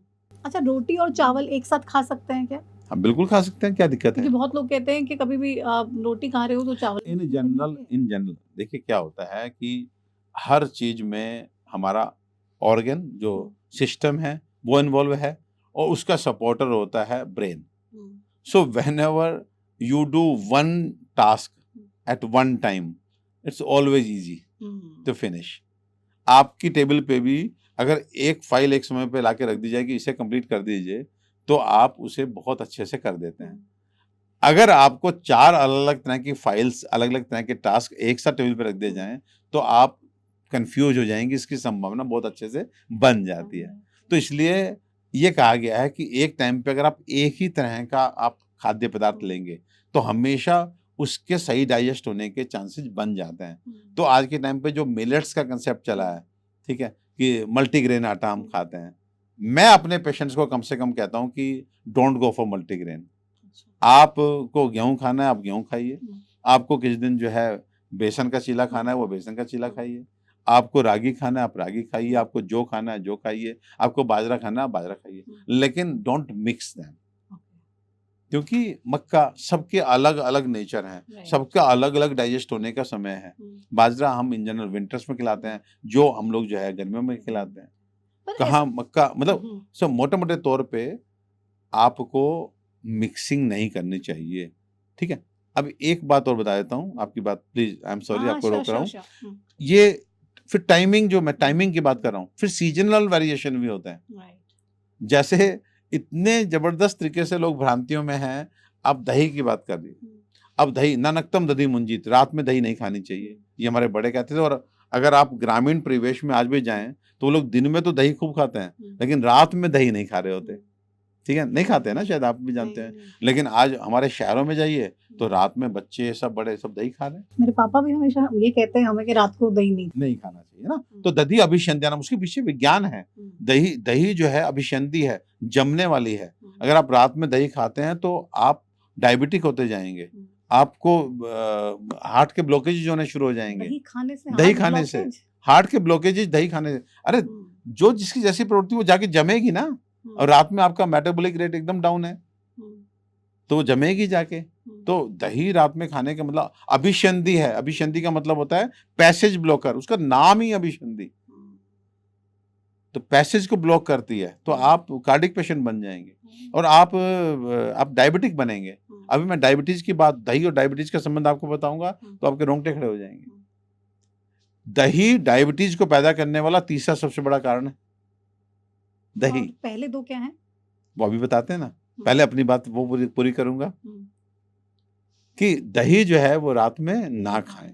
तो पुराने जमाने के लोग पता क्या बोलते थे कि दिन में कोई सोने के भाव दे तब लेके खाओ, इतनी गुणकारी है, और रात्रि में कोई सोना भी साथ में दे तब भी मत खाओ, इतना नुकसान करती है। पापा बोलते थे ना हमें कि मत खाओ, तो मुझे लगा पापा क्यों बोल रहे हो यार, खाने दो ना, दही अच्छा लग रहा है। अच्छा लगता है ना। पापा हमेशा बोलते हैं कि नहीं दही नहीं खाना चाहिए। हाँ, तो रात में दही नहीं खाना चाहिए। उसके बाद 3 सीजन, वो हम लोग गर्मी आते ही दही का इंटेक अपना बढ़ा देते हैं, दही को ठंडा समझते हैं। दही लस्सी हाँ, छाछ किस लिए खाते हैं? मैं आपसे पूछूं, दही गर्मी में क्यों खाते हैं? क्योंकि ठंडी होती है। ठंडा कहते हैं, ठंडा किसने कहा ठंडी होती है? हमारा जो खाने पीने को लेके पूरी वैज्ञानिकता के साथ बताने वाला शास्त्र कौन है? आयुर्वेद, ठीक है। वहां बोलता है दधी उष्णम, दही की तासीर तो गर्म होती है। दधी उष्णम दीप्तम स्निग्धम कषाय अनुरसम गुरु पाके अम्ले ग्राही पित्त अस्र शोथ मेदा कप्रदम। ये दही जो है वो पित्त को बढ़ाने वाली है, अस्र मिस रक्त को दूषित करने वाली है, शोथ मिस सूजन को बढ़ाने वाली है, मेदा मिस फैट को बढ़ाने वाली है, और कफ बलगम को बढ़ाने वाली है। तो कहाँ लोग जी रहे हैं, कितने बड़े मिथ में हैं। दधी उष्णम कौन कह रहे हैं? चरक आचार्य। प्रतिमा, फिर मैं कह रहा हूं, मैं जो भी आज मतलब आप अपने देखने वालों को कह सकते हो, दर्शकों को, कि आज जो भी कुछ बात हो रही है वो प्रमाणों के साथ हो रही है। आज केवल मैं अपना व्यक्तिगत अनुभव शेयर करने या नहीं बैठा हूं। नहीं, आप पूरा रेफरेंस साथ में दे रहे हो और वो चीजें शायद लोग ज्यादा अच्छे से रिलेट भी कर पाएंगे। बिल्कुल, और करके देखिए ना आप व्यवहार। आज से ही जो हमने पानी के बारे में बात की है, आज से जो हम कह रहे हैं कि दही रात में नहीं खानी, आप छोड़ के देखिए, हो सकता है आपके दर्द ठीक हो जाए, आपका यूरिक एसिड बनना बंद हो जाए। ओवरनाइट यूरिक एसिड को बढ़ाती है दही, अगर रात में दही खाएंगे तो आपने कहा दही में नमक भी नहीं डालना। दही में नमक, तो रायता तो हम लोग डेली खाते हैं, उसमें नमक, रायता बहुत अलग चीज है। नहीं नमक, उसमें नमक मसाले, मैं कह रहा हूँ कि रायता जो आप कह रहे हैं, रायता की जो वो थिकनेस नहीं है ना, एक्चुअली तासीर जो छाछ है जिसे हम बोलते हैं बटर मिल्क, वो ठंडा होता है और दही गर्म होती है, नमक गर्म होता है। तो गर्म में गर्म मत मिलाइए, उसमें शर्करा मिलाइए, उसमें घी मिलाइए, उसमें कुछ मूंग दाल का बड़ा मिलाइए दही में, वो कॉम्बिनेशन है। लेकिन आप जब छाछ पीते हैं तो आप भुना जीरा, आप काली मिर्च, आप काला नमक डालिए ना। कौन मना कर रहा है? छाछ में। लेकिन छाछ और दही के गुणों में तो जमीन आसमान का अंतर है। आईबीएस के पेशेंट को हम दही मना कर देते हैं, लेकिन छाछ रिकमेंड करते हैं, छाछ पियो। तो ये दही के बारे में 3 सीजन वो बोलता है, शरद ग्रीष्म च अपि बसंतेषु। शरद ऋतु में, ग्रीष्म ऋतु में और बसंत ऋतु में प्रायसो दधी घरितम। प्रायसो मीन्स अधिकतर दही नुकसान पहुंचाती है। मतलब वो 3 सीजन जिसमें हम लोग जो है खूब दही खा रहे हैं, हमारा शास्त्र मना कर रहा है। शरद ग्रीष्म च अपि बसंतेषु, शरद ऋतु में, ग्रीष्म ऋतु में और बसंत ऋतु में। और हम हेमंत शिशिरे चापी वर्षाशु दधि सस्यते। हेमंत ऋतु मीन्स अर्ली विंटर, ठीक है, शिशिर ऋतु मीन्स लेट विंटर, और वर्षा ऋतु में दही प्रशस्त है, खाइए। और लेकिन हाँ, फिर साथ में बोला कि वर्षा ऋतु की दही एकदम ताजी जमी मीठी होनी चाहिए। देखो प्रतिमा जी, आयुर्वेद अपने आप में अद्भुत विज्ञान है, और आज शायद इस विज्ञान से दूरी ने हमें सब कुछ अच्छा होते हुए भी जो लाइफ के दो सबसे इंपॉर्टेंट पैरामीटर हैं, एक हमारी क्वालिटी ऑफ हेल्थ और नंबर 2 क्वांटम ऑफ एज, उसको एकदम रसातल में पहुंचा दिया है। आज हम अगर कंपेयर करें 50-60 साल के हमारे जो दादा परदादा से, तो आप प्रतिमा जी ईमानदारी से आप जवाब देंगे, हाँ, कौन अधिक पढ़े लिखे हैं? हम लोग। कौन अधिक धनी है? हम लोग। टेक्नोलॉजिकली कौन स्ट्रांग है? हम लोग। मेडिकल फैसिलिटी किनके पास अधिक है? हम लोग के पास। रूटीन टेस्टिंग कौन करा रहा है? हम करा रहे हैं। न्यूट्रास्यूटिकल और मल्टीविटामिन आयरन कौन खा रहा है? हम खा रहे हैं। लेकिन हेल्दी कौन थे? सोचो। कहने का मतलब है कि ये अपने आप में एक युग, जिसमें हम अपने आप को सो कॉल्ड पढ़ा लिखा कह रहे हैं, हम धनी कह रहे हैं, हम टेक्नोलॉजिकली स्ट्रॉन्ग कह रहे हैं, विद गुड मेडिकल फैसिलिटीज कह रहे हैं, गुड मेडिकल अवेयरनेस कह रहे हैं, ठीक है। उसमें जो लाइफ के दो सबसे इंपॉर्टेंट पहलू हैं, एक तो हमारा स्वास्थ्य का स्तर और एक जो क्वांटम ऑफ एज है। जानते हैं उस समय तो कुछ था ही नहीं, ना धन था, ना शिक्षा थी, ना टेक्नोलॉजी थी, ना डॉक्टर थे। 3 गांवों में एक वैद्य जी होते थे, वो भी पेड़ के नीचे बैठते थे, मंदिर में बैठते थे। कहाँ वैद्य होते थे? बच्चा पैदा कराने के लिए दाई जाती थी, बच्चा भी मर गया, माँ भी मर गई। और लोग कहते हैं कि एवरेज एज उस समय तो इतना अनुभव, कोई पेंडेमिक आया, पूरा का पूरा गांव खत्म हो गया, भूखमरी से लोग मर रहे होते थे। तो फिर क्या एवरेज एज निकालते हो कि भाई 1947 की एवरेज एज देखिए और आज की एवरेज एज देखिए। वो एवरेज एज इसलिए बढ़ गई है क्योंकि हम दवाइयाँ खा खा के और वो जो CPAP लगा के सांस ले पा रहे हैं और किसी तरह से जिंदगी को 65-70 साल तक खींच रहे हैं। अच्छा, अब जिंदगी तो चलो हम कोई भी कैसे भी खींचने की कोशिश करते हैं। प्रतिमा जी, ये जो हमारे बड़े साधनों के अभाव में 100 वर्ष तक जी के जाते थे ना, मेरे भी दादा दादी में, दादा की जल्दी डेथ हुई थी, एक्सीडेंटल डेथ थी, मेरी दादी, मेरे नाना, मेरी नानी, ये सब लोग 100 के आसपास गए थे। और आज, और साधनों के अभाव में आज सब कुछ होने के बावजूद भी जो 40 वर्ष के लोग हैं ना, वो 65, 70, 80, बस 100 तो एक वैसा फिगर हो गया। अब मैं उसे ड्रीम फिगर नहीं बोलता, आज की जनरेशन के लिए वो इम्पॉसिबल फिगर हो गया। और जबकि साधन सब नजर आ रहे हैं, तो कहीं नहीं। 3 लेवल पे गलती कर रहा है आज के हमारा समाज। नंबर 1, खान पान की सही नॉलेज नहीं है। नंबर 2, जीवन शैली का भट्टा बैठ चुका है। और नंबर 3, छोटी छोटी चीजों के लिए उनको केमिकल मेडिसिन जो है वो गल्प करने की आदत पड़ गई है। जबकि हमारी बॉडी जो है वो पंचभौतिक शरीर है, प्रकृति का है, और प्रकृति में ही उसके स्वास्थ्य और सुख का मंत्र समाया हुआ है। उस मंत्र से दूर हटके केमिकल से जो फटाफट इंस्टेंट रिलीफ का कोशिश कर रहे हैं, वो कहीं ना कहीं जाके उसको खराब कर दे रही है। और सब साधनों के साथ भी 70-75 तक पहुंचना भी तब हो पा रहा है जब बहुत सारी मेडिसिन और मैकेनिकल डिवाइसेस साथ में चल रहे हैं। तो आजकल एक सबसे बड़ी समस्या मोटापे की है, हर कोई इससे परेशान है। डाइटिशियंस के पास जाता है, वो पूरा डाइट चार्ट दे देते हैं और दिन में 6-7 बार अलग-अलग टाइम पे खाने के लिए दे देते हैं। तो लग रहा है कि हाँ बोलिए, आप बोलिए पहले। नहीं पहले मेरे को दिमाग में कुछ और आ गया, इसलिए मुझे हंसी आई। हाँ, आप पहले अपना क्वेश्चन पूरा कीजिए प्रतिमा जी। हाँ, ये ठीक है या फिर वेट कम करने के लिए हमें 6 बार तक देती हैं या 8 बार भी कर देती हैं? डिपेंड करता है। डिपेंड करता है कि सामने कितना मोटा आदमी बैठा हुआ है। तो भाई मैं, प्रतिमा जी, हाँ, आप बोल रहे हैं कि ये सही है कि गलत है। मेरे से अगर मेरी राय इस पे चाहते हैं तो मैंने तो शास्त्रों से ये पढ़ा है, जो 1 बार खाए वो योगी, जो 2 बार खाए वो भोगी, और जो 3 बार खाए वो रोगी। और हम देखो सब 3 बार खा रहे हैं और हम सब रोगी हैं। अब कोई अगर 4-5 बार खाता है तो वो बन जाएगा महारोगी, और अगर आप कह रहे हैं कि लोग 8 बार छोटा-छोटा, थोड़ा-थोड़ा करके 10 बार खा लो, तो इसका मतलब उनका मन है कि आपको महानतम रोगी बनाने का मन है और कुछ नहीं है। It is absolutely against the physiology of the body. You can't mix semi-cooked with uncooked. ध्यान रहे, आपके पेट में एक सिस्टम है, एक डाइजेस्टिव प्रोसेस है।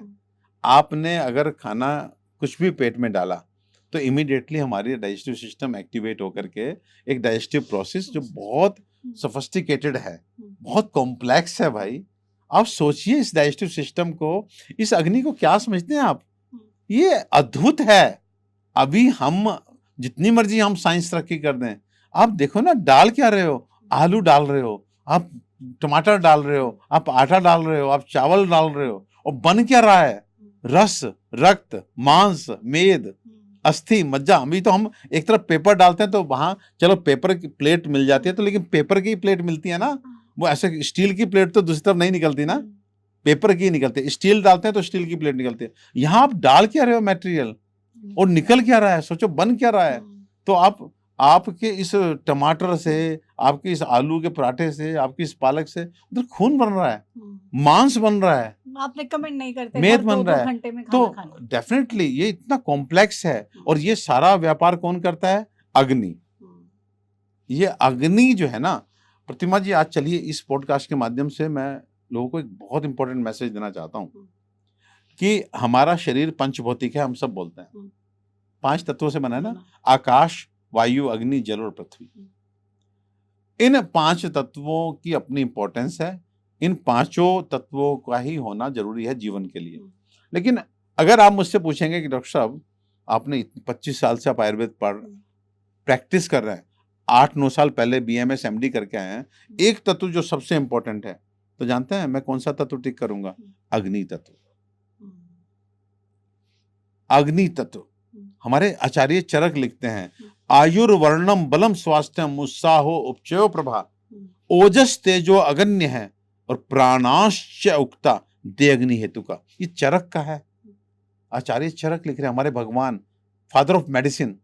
वो कहते हैं आयुर्वर्णम बलम स्वास्थ्यम, एक व्यक्ति की आयु कितनी होगी, उसका वर्ण कैसा होगा, उसका बल कैसा होगा, उसका स्वास्थ्य कैसा होगा, उत्साहो उपचय प्रभाव, उसका काम करने के प्रभाव उत्साह कैसा होगा, उसकी ग्रोथ कैसी होगी, उसका प्रभाव, उसका ओरा कैसा होगा, ओज, उसकी इम्यूनिटी कैसी होगी, उसका तेज, उसकी अग्नि बल कैसा होगा, जो अगण्य, प्राणाश्च उक्ता, यानी कि यहां तक कि प्राण उसके कब तक रहेंगे, उसका हेतु कौन बनेगा?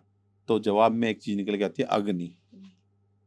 अब सोचिए, अग्नि is such A important thing कि आयु, वर्ण, बल, स्वास्थ्य, उत्साह, उपचय, प्रभा, ओज, तेज, अलग तरह की अग्नियां जो होती हैं, धात्वाग्नि, ये सब कुछ किस पर निर्भर करती हैं? हमारी जठराग्नि, पेट की अग्नि पर निर्भर करती हैं।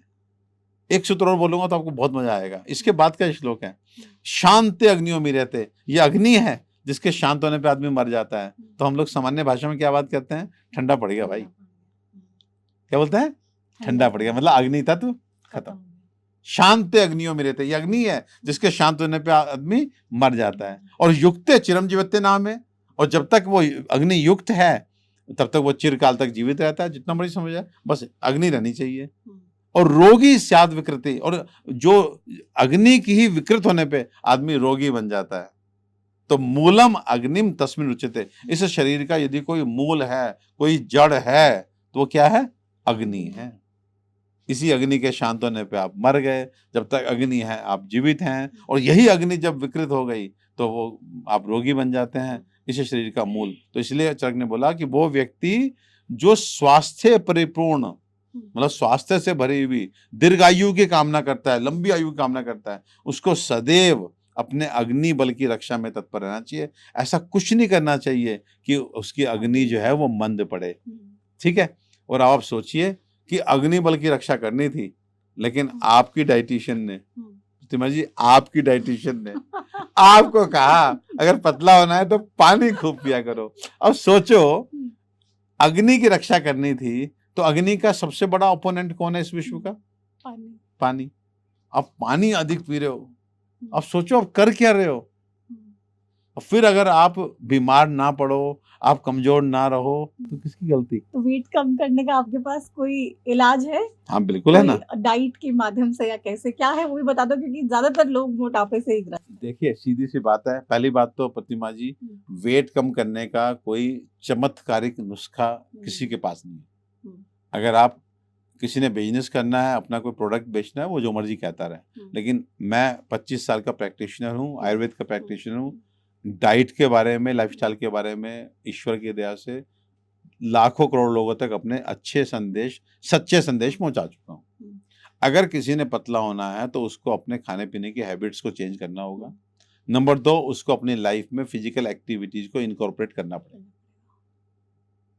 आपको मैं ये कभी राय नहीं दूंगा कि आप घी छोड़ करके और आप तला भुना छोड़ करके आप इनसे दूरी बनाओ और उसके बाद आप जो है और अपने को हंगर स्ट्राइक में रख के क्रैश डाइटिंग करके अपने को कमजोर करो, ये मैं कभी एडवाइज नहीं करता। खाना पीना हमेशा उतना होना ही चाहिए जो शरीर की पूर्ति, जो शरीर को पोषण दे सके।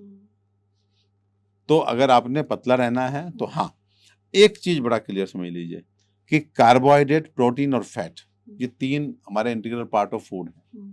अनफॉर्चुनेटली आज के टाइम पे सब लोगों ने कहा कि फैट को हटा दीजिए, और अफसोस होता है, रियली दुख होता है जब ये सुनने को मिलता है कि आप एक थोड़ा सा सब्जी में छोका ही तो बचा था जिसमें थोड़ा तेल घी डाल लेते थे, अदरवाइज अब ऊपर से तो घी तेल कहाँ लोग ले रहे हैं? उस छोके को भी कहने लगे लोग कि पानी से छोका लगाओ, तेल से क्यों लगा रहे हो? कहीं तो कार्ब्स भी मना कर देते हैं कि नहीं, पहले ये बताइए कि घी तेल तो आप पूरी तरह से रिजेक्ट करते जा रहे हैं ना। क्या बॉडी के लिए रिक्वायर्ड नहीं है? क्या जोड़ों को तरावट नहीं चाहिए? क्या ब्रेन जो है उसको तरावट नहीं चाहिए? क्या सर्कुलेशन के लिए, बॉडी के लिए तरावट नहीं चाहिए? अरे आप साइंस को समझिए, पूरी बॉडी की फिजियोलॉजी को समझिए। आप जानते हैं कि आज सब लोग को विटामिन ए डेफिशिएंसी हो रही है, विटामिन डी डेफिशिएंसी हो रही है, विटामिन ई डेफिशिएंसी हो रही है। जानते हैं क्यों हो रही है? क्योंकि ये फैट सोल्यूबल विटामिन है, बॉडी में फैट नहीं है। आप इंपोर्टेड गाजर का गिलास ये सोच के पीते हैं कि विटामिन ए आपकी बॉडी में बहुत अच्छी मात्रा में पहुंच रहा है। अरे कुछ नहीं हो रहा है, वो हाइड्रोफोबिक है। अगर उसको आंतों में घी नहीं मिला, वो एब्जॉर्ब भी नहीं होगा, वो डिस्ट्रॉय हो जाएगा वहीं पे। पर घी भी तो अब लोगों को पता नहीं है कि खाना क्या है। घी नहीं, वो मसले में भी तो पता नहीं, कुछ भी देखिए बेचा जा रहा है प्रतिमा ना जी, मार्केट में। आप चीजों को खराब करते जाएं, कंटामिनेट करते जाएं, अधिक प्रोडक्शन के नाम पे उसे, उसकी नेचुरलिटी, उसकी जो प्राकृतिकता है उसको खत्म कर दें, ये मेरा फेयर नहीं है। मेरा तो ये है कि यस, घी आपका दुश्मन नहीं है, तेल आपका दुश्मन नहीं है, तो बल्कि कौन सा तेल खाना बल्कि बल्कि बल्कि बल्कि मैं कौन कह सा रहा हूं, तेल ये भी बता दो। प्रतिमा जी मैं बताऊंगा, लेकिन मैं सच्ची बोलूं, हमें ये मान के चलना है कि जो कार्बोहाइड्रेट है, ठीक है, वो हमारा अज्ञात शत्रु है। कार्बोहाइड्रेट, घी कतई हमारा दुश्मन नहीं है, उसको आने दो घर में, ठीक है। और protein should be our best friend, उसको जितना वेलकम कर सको उतना लो। आपकी डाइट में जितना प्रोटीन होगा उतना आपकी बॉडी में रिपेयर प्रोसेस चलेगा, डीजनरेशन कम होगा। तो प्रोटीन हमारा बेस्ट फ्रेंड है, घी हमारा दुश्मन नहीं है, और कार्बोहाइड्रेट हमारा अज्ञात शत्रु है। तो इसलिए हमें अब हाइपरग्लाइसेमिक इंडेक्स वाली जो चीजें हैं कार्बोहाइड्रेट की, वो हमें कम करनी चाहिए। अगर मोटा मोटा टेक अवे की बात करें कि कुछ तो ऐसा बताओ कि लोगों को फटाफट शुरू करें, तो 5 चीजें आप अगर सीधा सीधा कम कर लें तो मोटापे से बच सकते हैं। नंबर 1, चीनी। अब चीनी मत डालिए ऊपर से, किसी चीज में मत डालिए, ठीक है। नंबर 2, चावल। नंबर 3, गेहूं। अब आप कहेंगे ये कैसे करें, तो आप मिलेट्स की तरफ जाइए, आप जौ खाइए, बाजरा खाइए, रागी खाइए, तो आप शक्कर, बेसन की ब्राउन रोटी शुगर खाइए, वगैरह खा सकते हैं। तो हाँ खाइए, क्या दिक्कत है। तो आपको ये गेहूं चावल।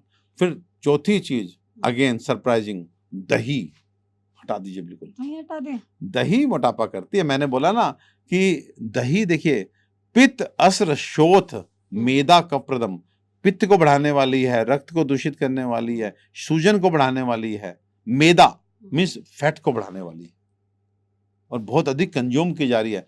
मतलब क्योंकि सबको क्या है, एक ऐसी चीज मिल गई जो बनी बनाई आ जाती है। आपने किसी गेस्ट को बुलाया तो आपको लगता है चलो एक सब्जी, एक दाल, एक दही, 3 आइटम हो गए। रात में भी दही खिलाते हो खूब बढ़िया से, और दही भी देखो सुंदर से बाउल में ऐसे पड़ी होती है जिसमें बहुत अच्छी डिसेंट सी पड़ी होती है। वो बहुत बड़ी कल्प्रिट है, वो सबको बीमार कर रही है, सबको बीमार कर रही है। सूजन पूरे, जिनको आपको सूजन, हर व्यक्ति आज जो, और स्पेशली जो हमारी लेडीज हैं, बहनें हैं, उनको तो सूजन है, पैर लटका के बैठेगी, पैर सूज गए, सुबह उठती है तो मुंह सूजा होता है, थायराइड की पेशेंट होती है, कहीं ना कहीं आर्थराइटिस की पेशेंट होती हैं, मतलब इन्फ्लेमेशन तो बॉडी में कहीं ना कहीं होता है। और ये जो है तो शोथ करती है, दही तो कहीं भी सूजन होगी तो उसे बढ़ाएगी। मैदा फैट को बढ़ाने वाली होती है। कफ, आप मोटापे की बात करते हैं तो मोटापे का शरीर मीन्स कफ का शरीर, तो कफ को बढ़ाने में तो अग्रणी द्रव्य है दही। तो चौथा आइटम दही, एंड उसके बाद नंबर 5 पे आलू। मैं बोलता हूँ आलू है बहुत चालू। तो 5 चीजें, नंबर 1 चीनी, नंबर 2 चावल, नंबर 3 गेहूं, पहली चीज मैंने चीनी बताई, दूसरी मैंने चावल बताई, तीसरी गेहूं, चौथा जो है दही, और 5वां आलू। आप 40 दिन का एक चलिया रख लीजिए किसी के नाम पे, जिसे भी आप मानते हैं, ठीक है, 40 दिन का चलिया रखिए, और सुबह 1 घंटा जो है वो वॉक कीजिए। दौड़ भी नहीं बोल रहा हूँ, वॉक कीजिए, वहाँ भी अलग कंसेप्ट चलता है। तो आप वॉक कीजिए बस 1 घंटा, और देखिए आपको कोई दवाई की आवश्यकता नहीं है। फिर भी आपको लगता है कि बड़ा फैट आपका फिक्स हो गया, नहीं जा रहा है, तो उसमें यकृतसार, हमारी आयुर्वेद की एक टैबलेट आती है, वो साथ में जोड़ लीजिए। त्रिफला गुगलू की गोली आती है, वो साथ में जोड़ लीजिए। आपके कोलेस्ट्रॉल, जो डिसलिपिडीमिया होता है, जिसमें टोटल कोलेस्ट्रॉल बड़ा होता है, आपके ट्राइग्लिसराइड बड़े होते हैं, एलडीएल बड़ा होता है, वो सब भी अच्छे से कंट्रोल होना शुरू हो जाएगा, ठीक है। और आपको मोटापे से भी मुक्ति मिलेगी, लेकिन मुक्ति मिलेगी ऐसे ही कि आपको खाने पीने को लेके भी संयम बरतना पड़ेगा, और फिजिकल एक्टिविटीज को भी करना पड़ेगा। मोटापे से मुक्ति के लिए बड़ा इजी ड्रग अवेलेबल है मार्केट में आजकल, ओजेम्पिक, कॉनमुंजारो, धड़ल्ले से लोग ले रहे हैं, इंजेक्शन लगातार लगवा रहे हैं हर हफ्ते में एक बार, और बढ़िया वेट लॉस कर रहे हैं, बढ़िया वेट लॉस कर रहे हैं। लेकिन जब वो इंजेक्शन कुछ दिन लगवा लेते हैं, वेट लॉस हो जाता है, तो चक्कर खा के तो फिर हमारे पास ही आते हैं। फिर उनको सिर दर्द जो रहते हैं वो तो हमारे पास ही आते हैं। फिर वो जब अरे खूब पेशेंट आ रहे हैं, फिर उनको आईबीएस बन जाता है, क्योंकि क्या हुआ है उनको, वो खाना खाया और इंजेक्शन लेके फिर उनको दस्त लग रहे हैं, उनको उल्टियां लग रही हैं, वो कुछ अंदर जाने नहीं दे रहे। अरे भाई, ये जो हमारा शरीर है, क्या इसे पोषण नहीं चाहिए क्या? इसकी अग्नि को प्रज्वलित बनाए रखने के लिए, अरे उसमें तो अनाज तो डालना पड़ेगा ना, दाना तो डालना, ईंधन तो डालना पड़ेगा ना। आपकी हर एक कोशिका जो है उसमें अग्नि कर्म चल रहा है भाई। आप देखिए ना कि आपने खाया, मैंने बताया कि आपने चावल खाए, आपने आटा खाया, आपने सब्जी खाई, दाल खाए, वो यहाँ पेट तक वो आहार रस बन गया, उसके अंदर जा रहा है, अब वहां से रस बन रहा है, तो अंदर की अग्नि है जिसे हम धातु अग्नि बोलती है, वो उस आहार रस को लेती है और लेकर के उसे पकाना शुरू करती है, तो उसे रस में कन्वर्ट करती है। ऐसे ही वो आहार रस को रक्त धातु लेती है, रक्त धातु की अपनी रक्त अग्नि है, वो उसे पकाती है, कब तक? जब तक वो रक्त ना बन जाए। आपको दूध उबालना है कि उससे रबड़ी बनानी है कि उससे घी बनाना है, वो सब आप बनाएंगे, लेकिन नीचे क्या चाहिए आपको? अग्नि। और वो अग्नि कब तक जलेगी? जब तक सिलेंडर में गैस है। आप सिलेंडर में गैस ना पहुंचने दें और उसमें पहले से ऊपर नीचे लीक कर दें उसको, तो फिर आप सोचेंगे वो अग्नि जलेगी, वो अग्नि जलेगी नहीं। प्रतिमा जी, 400 वर्ष है हमारी वैदिक आयु, वैदिक आयु 400 वर्ष है, लेकिन हमारे इन्हीं गलत कामों की वजह से आज 75 पहुंचना मुश्किल हो रहा है। जैसा आपने कहा कि भाई हमारी बड़ी आदत हो गई कि कुछ भी प्रॉब्लम होती है झटपट से गोली खा लेते हैं और लगता है कि चलो ठीक हो गया। अब हमारी किचन में कुछ ऐसे सामान होते हैं जो हमें इक्वली बेनिफिट भी दे सकती हैं, हमें मेडिसिन खाने की जरूरत 90%, प्रतिमा जी 90% बीमारियों में आपको डॉक्टर देख के पास जाने की जरूरत नहीं पड़ती। अगर आप वास्तव में आयुर्वेद को माध्यम बना करके, जो आपके घर किचन में जो काली मिर्च है, जो धनिया है, जो अजवाइन है, जो जीरा है, जो चाय की पत्ती है, उनके अगर आप यूजेस सीख लें तो 90% आप अपनी डे टू डे लाइफ की और जो सीजन के वेरिएशन की वजह से जो प्रॉब्लम आती है उनको आप किचन से सॉर्ट आउट कर सकते हो। लेकिन एक जानकारी और दूसरा विश्वास, दोनों चीज चाहिए। एक जानकारी भी चाहिए और विश्वास भी चाहिए। फिर आप देखिए आपका शरीर कितना खिलखिलाता हुआ स्वस्थ रहेगा। जैसे लूज मोशन सपोज किसी को लग गए हुँ। तो चाय की पत्ती का पानी उबाल के पिए। देखिए हुँ। कितना अच्छा है। पानी नहीं पीना आपको, हुँ। आपको चाय की पत्ती फाँकी मारनी है हाँ, बस। फक्का मार सकते हैं। हाँ, आप चाय बना के मत पीजिए। हुँ। आप बस चाय की पत्ती को आप पानी के साथ, ताज़े पानी के साथ, हुँ। अब गर्म पानी में उबाल लिया फिर तो आपने चाय ही पी ली, वो नहीं। हुँ।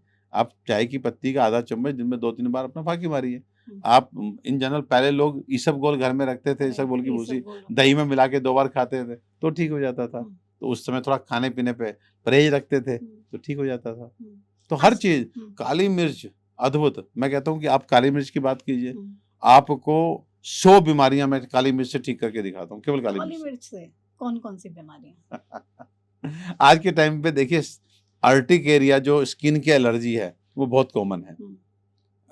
बहुत सारे लोगों की शिकायत होती है कि अचानक से छपाके निकल आती है, दाफड़ निकल आते हैं, कहीं पे भी जो एचिंग शुरू हो जाती है, उसे अर्टिकेरिया बोलते हैं। हुँ। आयुर्वेद की भाषा में उसे शीत-पित्त बोलते हैं। हुँ। और उसके लिए प्रतिमा जी लोग मतलब बहुत सारी एंटी एलर्जिक मेडिसिन और बाद में स्टेरॉइड्स तक पे आ जाते हैं। एंड अनफॉर्चुनेटली जो हमारे एलोपैथिक भाई हैं, हमारे डॉक्टर हैं, वो ये कहते हैं कि हमें नहीं पता कि कितने साल बाद ये ठीक होएगी या होगी कि नहीं होगी, ऐसी बीमारी। आप जानते हैं 75% पेशेंट को तो पहले 15 दिन में ही ठीक हो जाती है काली मिर्च से। काली मिर्च का पाउडर तैयार करो, आधा चम्मच पाउडर, आधा चम्मच देसी घी मिला करके सुबह खाली पेट खा लो फ्रेश होने के बाद। ओह! ऐसे ठीक हो जाएगी? अर्टिकेरिया यानी कि छपाके निकलना, दाफड़ निकलना, ठीक है, अचानक से इचिंग हो जाना, रैशेज निकल जाना, सब बंद हो जाता है। तो काली मिर्च का पाउडर और साथ में जो है देसी घी सुबह खाली पेट। बहुत सारे लोग आज हमारे जो है एलर्जिक राइनाइटिस से परेशान हैं कि अचानक से उन्हें छींकें शुरू हो जाती हैं। जैसे सुबह स्नान करके बाहर निकले या ठंड से गर्मी में गए, गर्मी से ठंड में आए। मतलब कई तो लोग होते हैं जिनको छींक भी आती है तो 1-2 बार ही नहीं आती है, हाँ, कंटिन्यू वही होता है 10-15 एग्ज़ैक्टली बार आ फिर जाती है। 10-15 बार, 50 बार। हाँ। तो अब और वो भी एंटी एलर्जिक खा रहे होते हैं। तो उनको भी मेरे भाइयों को रिक्वेस्ट है कि आप काली मिर्च का पाउडर तैयार करें और जैसे 50 ग्राम काली मिर्च, 150 ग्राम बताशे, जो सफ़ेद वाले हम अक्सर प्रसाद प्रसाद में में, मिलते हाँ, हैं। बिल्कुल, बिल्कुल। तो 50 ग्राम काली मिर्च, 150 ग्राम बताशे, पाउडर बना के रख लीजिए घर में और रात में सोते समय हल्दी वाले दूध से 1 चम्मच वो पाउडर जो है खाना शुरू कीजिए। आप देखिएगा महीने 2 महीने में आपकी एलर्जी कहाँ गई। अच्छा। एसिडिटी बहुत बड़ी समस्या है क्योंकि उल्टा-पुल्टा खाते हैं, गलत टाइम पे खाते हैं तो फिर एसिडिटी होती है, सीने में जलन वो खट्टी डकार और ये सब चीज़ें लोगों को अब फेस करनी इसमें 2 पड़ती है। चीज़ें बहुत काम करती हैं। एक आपकी अपनी किचन का धनिया, हुँ। आप धनिया जो है भिगो करके सुबह उसका पानी पीना शुरू कर दीजिए मसल करके, हुँ। ठीक है? दिन में जो है पुदीने का अर्क ले आइए, तो आप 4 बूंद पुदीने का अर्क जो है 2-3 बार 4-4 घंटे के गैप पे आप ताज़े पानी में आधा कप में डाल के 4 ड्रॉप्स पीना शुरू कर दीजिए। आप देखिएगा 15 दिन में एसिडिटी कहाँ गई। अच्छा।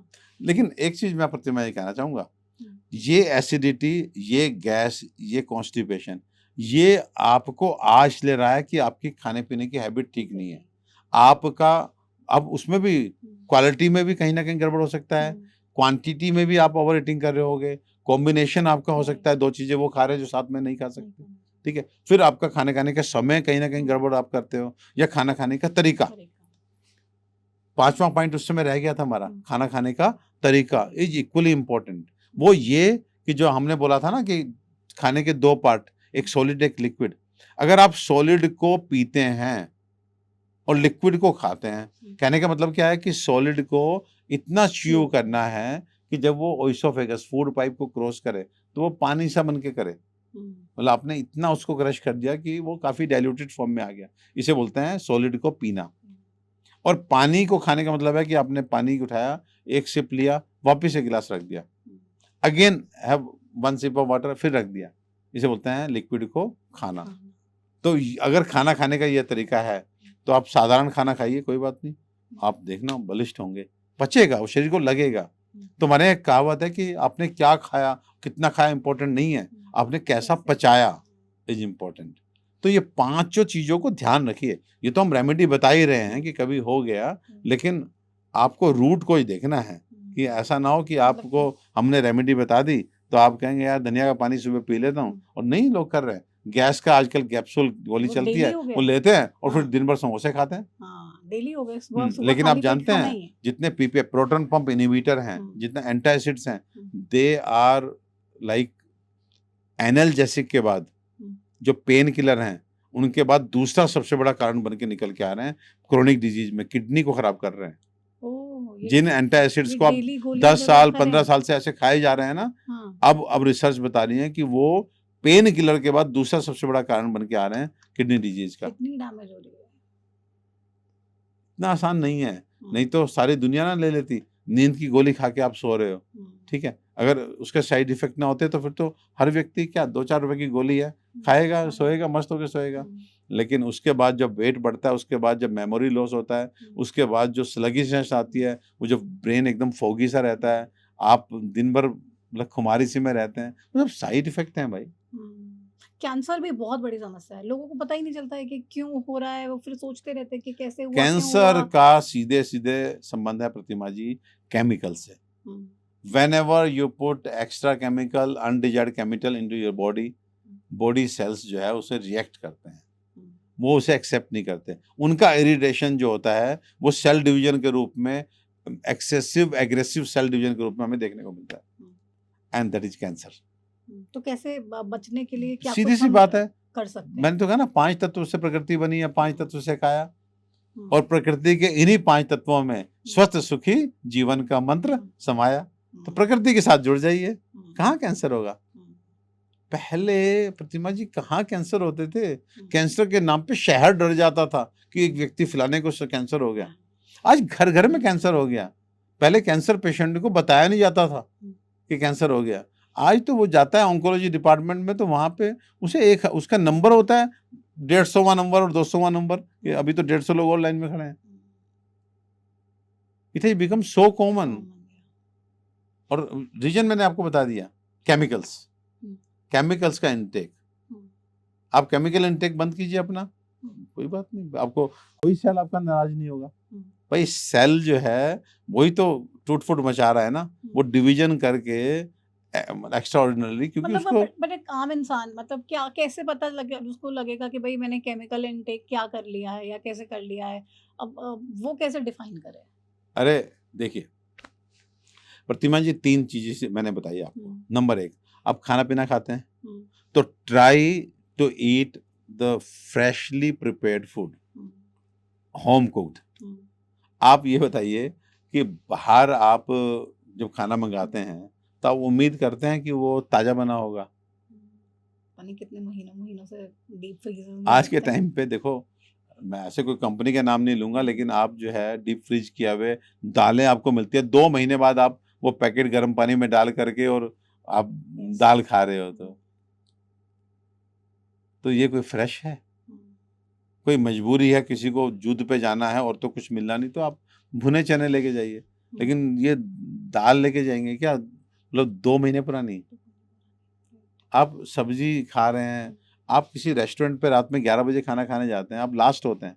आप 5 आदमी होते हैं, पाँचों लोग अलग-अलग चीज़ माँगते हैं। पालक पनीर, दाल मखनी, ये और सब आता है, एंड उसके बाद वो आपके सामने शटर डाउन करता है, अपने क्लोज़ करता है। आपने तो नहीं देखा कि कोई चीज़ बाहर फेंकी जा रही है, कहीं जा रही है कि अब ये आज जो बचा है वो सब वेस्ट हो गया। हुँ, तो कब का कहाँ कैसे-कैसे हो रहा है, क्या नहीं होता, तो मतलब सीधी-सी बात है, आपको अपना ध्यान खुद रखना है। राइट। तो आपका पहला स्टेप तो ये है, क्योंकि वहीं से ही गलती शुरू होती है, हुँ, जब आप बाहर का खाना-पीना खाते हैं। हुँ, तो आप अपने घर का बना हुआ साफ-सुथरा, फ्रेशली मेड, फ्रेशली कुक्ड आप फूड खाएँ। हुँ, नंबर 2, फिर आप जो प्रिजर्व्ड चीज़ें होती हैं या जो भी बॉटल बंद चीज़ें होती हैं, पैक्ड चीज़ें होती हैं, उनको अवॉइड करें। हुँ, जितने भी देखिए हम बाहर से चीज़ें ला के खाते हैं, वो सब ठीक नहीं है, हुँ, है ना? दूध हमारे घर में हमको बचाना जो है, वो कितना मुश्किल होता है। गर्मी के दिन में तो अगर आप गलती से 3 घंटे के लिए दूध बाहर भूल गए, तो फट तो जाता है। फट जाता है दूध। अब सोचिए कि हमारे इंडिया की कंडीशंस में कहाँ से दूध चला होगा, कहाँ उनके कलेक्शन पॉइंट्स होंगे, हुँ, कलेक्शन पॉइंट से कहाँ उनकी प्रोसेसिंग है और किस तरीके से सब कुछ हो रहा है। प्रतिमा जी, बहुत सारी चीज़ें बोली नहीं जाती लेकिन समझी जाती हैं। हुँ, आज के टाइम पर टोटल मिल्क प्रोडक्शन जो इंडिया में है, हुँ, हमारा पशुधन उससे आधा भी नहीं है। अगर हम दुधारू जानवर जो हैं, उनको पूरा हम कैलकुलेट कर लें राइट। और फिर हम मिल्क प्रोडक्शन को कंपेयर हुँ, करें, तो 50% भी नहीं है। तो मतलब 50% दूध तो एकदम दूध से बना है। कृत्रिम तरीके से, आर्टिफ़िशियल तरीके से तैयार हो रहा है। हुँ, और फिर हो क्या रहा है? फिर बुरा कौन? दूध। दूध तो बहुत खराब करता है। अरे वो दूध है कहाँ? वो घी है कहाँ? वो तेल है कहाँ? रिफाइंड। आपने तेल की जो बेसिक प्रॉपर्टीज थी वो तो खत्म कर दिया। आप रिफाइंड में अचार को प्रिजर्व करके दिखाइए। आपके देखिए तेल कितना इंपॉर्टेंट है हमारे लिए, ये ताजा खाना कितना इंपॉर्टेंट है हमारे लिए। अब मैंने दो शब्द बोले, एक तेल और एक ताजा खाना है। तेल जो है वो क्या है? तेलम वात हरानाम श्रेष्ठम। ये तेल वात को हरने में श्रेष्ठ है। अब वात क्या है? आज आपने आयुर्वेदिक डॉक्टर को बुलाया हुआ है, कम से कम 3 चीजें तो सीख लीजिए कि एक आयुर्वेद की दृष्टि से हमारे शरीर में 3 एनर्जीज हैं जिनका नाम है वात, पित्त और कफ। हमने सुना है ना बॉडी टाइप, वात है, पित्त है, कफ है, तो होती तीनों है सब में, लेकिन किसमें कौन सा दोष डोमिनेट कर रहा है, कौन सी एनर्जी डोमिनेट कर रही है, उसके हिसाब से हम बोल देते हैं कि इसका बॉडी टाइप वातिक है। लेकिन हैं सब हम त्रिदोष है जी, हम सबके शरीर में वात, पित्त, कफ है। वात बेसिकली सारे मूवमेंट्स जो हमारे हैं, हमारे चलने से लेके हमारे ब्लड सर्कुलेशन, हमारे नर्व इम्पल्स का मूवमेंट, हमारे लिम्फ का मूवमेंट, एक सेल से दूसरे सेल जो आयंस का एक्सचेंज हो रहा है, मतलब मल का होना, मूत्र का होना, दिल का धड़कना, ये सब वायु के काम है। वात के बिना जो है गति नहीं है। जो हमारी बॉडी की हीट है, मेटाबॉलिज्म है, दैट इज बाय पित्ता। और जो हमारा ये स्ट्रक्चर दिख रहा है, जो हमारा बल है, दैट इज बाय कफ। तो तीनों के हमारे काम हैं, तीनों हमारे लिए एसेंशियल हैं। तो इन तीनों का समावस्था में रहना, हार्मोनाइज्ड रहना is the state of health.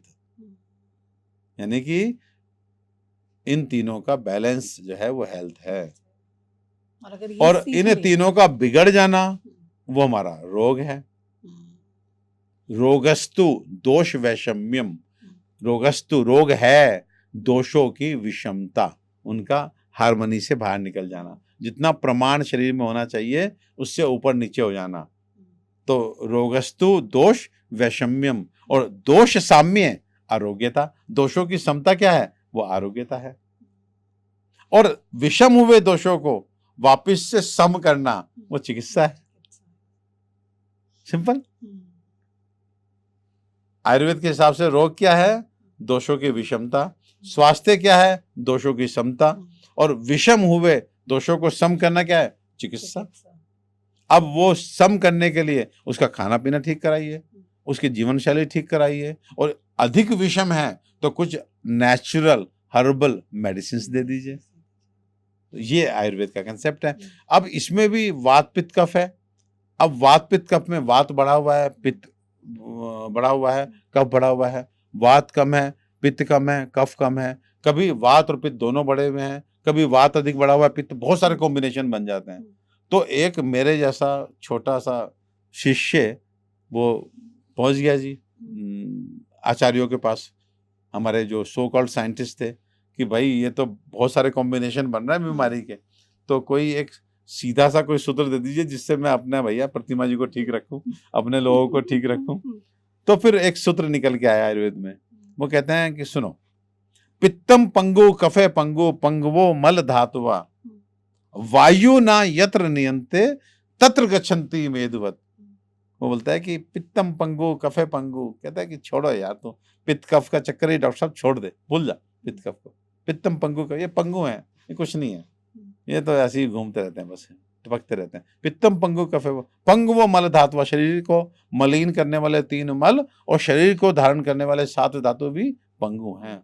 ये सब किसके नियंत्रण में है? वात के नियंत्रण में है। तो वायु ना यत्र नियंते तत्र गच्छन्ति मेदवत।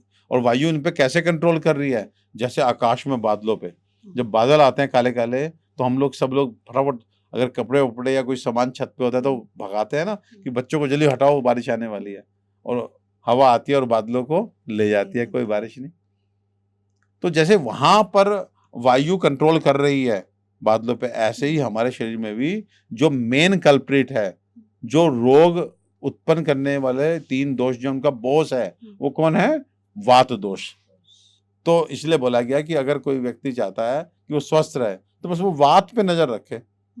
ये और वात को एक लगाओगे तो जो पीछे के गुर्गे हैं दो पित्त का वो तो वैसे ही भाग जाएंगे। तो वात को पकड़ो। और जब वात को पकड़ने की बात आई तो एक सूत्र, सिंपल सूत्र आया कि तैलम वातराणाम श्रेष्ठम, कि जो तेल होता है वो वात को हरने में श्रेष्ठ होता है। इस सृष्टि में तेल ही है जो वायु को कंट्रोल करके रखता है, आपको रोगों से दूर रखता है, मेन कल्प्रिट को बढ़ने नहीं देता, प्रकोपित नहीं होने देता। ठीक है, अब आपके दिमाग में अगर एक क्वेश्चन आ रहा है तो मैं बता देता हूं कि ऐसा क्यों। फिर एक सूत्र, सर्वदा सर्वभावानाम सामान्यम वृद्धि कारणम ह्रास हेतु विशस्य, कहने का मतलब है कि हमेशा समान से, इक्वल से समान की वृद्धि होती है। सर्वदा सर्वभावानाम, कोई भी भाव हो उसमें समान से वृद्धि होती है और विपरीत से उसका ह्रास, उसकी कमी होती है। से फॉर एग्जाम्पल मैं आपके स्टूडियो आया, ठंड लग रही है, तो आप कहेंगे भाई सुनो डॉक्टर साहब एक अंदर बैठो, आप हीटर चल रहा है वहाँ पे, तो आपने या तो विहार से या मेरे को गरम गरम कॉफी पिला करके मेरी ठंड को, विपरीत गुण है ना, मुझे ठंड लग रही थी, आपने मुझे गर्म चीज ऑफर की तो मुझे ठंड को हो गया। और अगर मैं ठंड लग रही है और मुझे आप एसी रूम में बिठा दें या मुझे कोल्ड ड्रिंक भिजवा दें तो मेरी ठंड और बढ़ जाएगी, जो ठंडक का गुण है और बढ़ जाएगी। तो जब हम वात दोष की बात करते हैं कि वात दोष को दबा के रखना है, तो आपको वात के गुण सोचने हैं कौन से हैं और उन गुणों के विपरीत कौन से गुण हैं, उस द्रव्य का चयन करना है। तो वात के जो 6 गुण हमारे शास्त्रों में बतलाए गए हैं, तत् रुक्षो लघु शीत खर सूक्ष्म चलो अनिला, अगर आप सृष्टि में एक चीज ढूंढेंगे जिसके गुण पूरे के पूरे वात के गुण के विपरीत हैं तो वो है तेल। तो इसलिए तैलम वातराणाम श्रेष्ठम। जब वायु कैसे होती है, रूखी होती है, जब सुखाती, तेल हवा चलती है तो क्या होता है, सब सूखता है ना, तो आप क्या लगाते हो, लुब्रिकेंट लगाते हो, तेल लगाते हो। तेल जो होते हैं वो कैसे हैं, भारी होते हैं। कोई सब्जी में तेल घी अधिक हो हम कहते हैं बड़ी हैवी था आज। और एयर कैसे होती है, लाइट होती है। तो that heaviness of oil kills the lightness of air. तेल तासीर में कैसा है, गर्म है, हवा तासीर में कैसी है, ठंडी है। तो कट शॉर्ट करता हूं, तो तेल को हम वायु सप्रेशन में इस सृष्टि की सबसे अच्छी चीज मानते हैं। लेकिन अब देखिए दुर्भाग्य, आज के लोग जो है ना तेल खा रहे ना तेल लगा रहे, तो वात दोष सबका बढ़ा हुआ है, सब बीमार है। आज ये भी एक टेक अवे है कि तेल से नाता जोड़ो, रोगों से नाता तोड़ो। आपको तेल खाना भी होगा, आपको तेल लगाना भी होगा। आप सारे ऐसे फंडे बता रहे हैं जो हर कोई कहता है कि नहीं करने चाहिए। हाँ, तो बीमार है, अब उनके फंडे मान मान के तो आज सारे हॉस्पिटल में पहुंच गए हो ना। अब 5 साल मेरे मान लो, क्या पता हॉस्पिटल से बच जाओ। प्रतिमा जी एक बात है, देखिए बहुत हम लोग व्यवहारिक लोग हैं और मैं आपको कोविड के समय से देख रहा हूँ, हम लोगों ने मतलब आपने भी हमने भी जान हथेली पे रख के हम कूदे उस समय, सैनिकों की भांति गाड़ी से निकल के, और लोगों को समझाना कि डरने का समय नहीं, करने का समय। मुझे पता है आपने कितना काम किया, हमने कितना काम किया।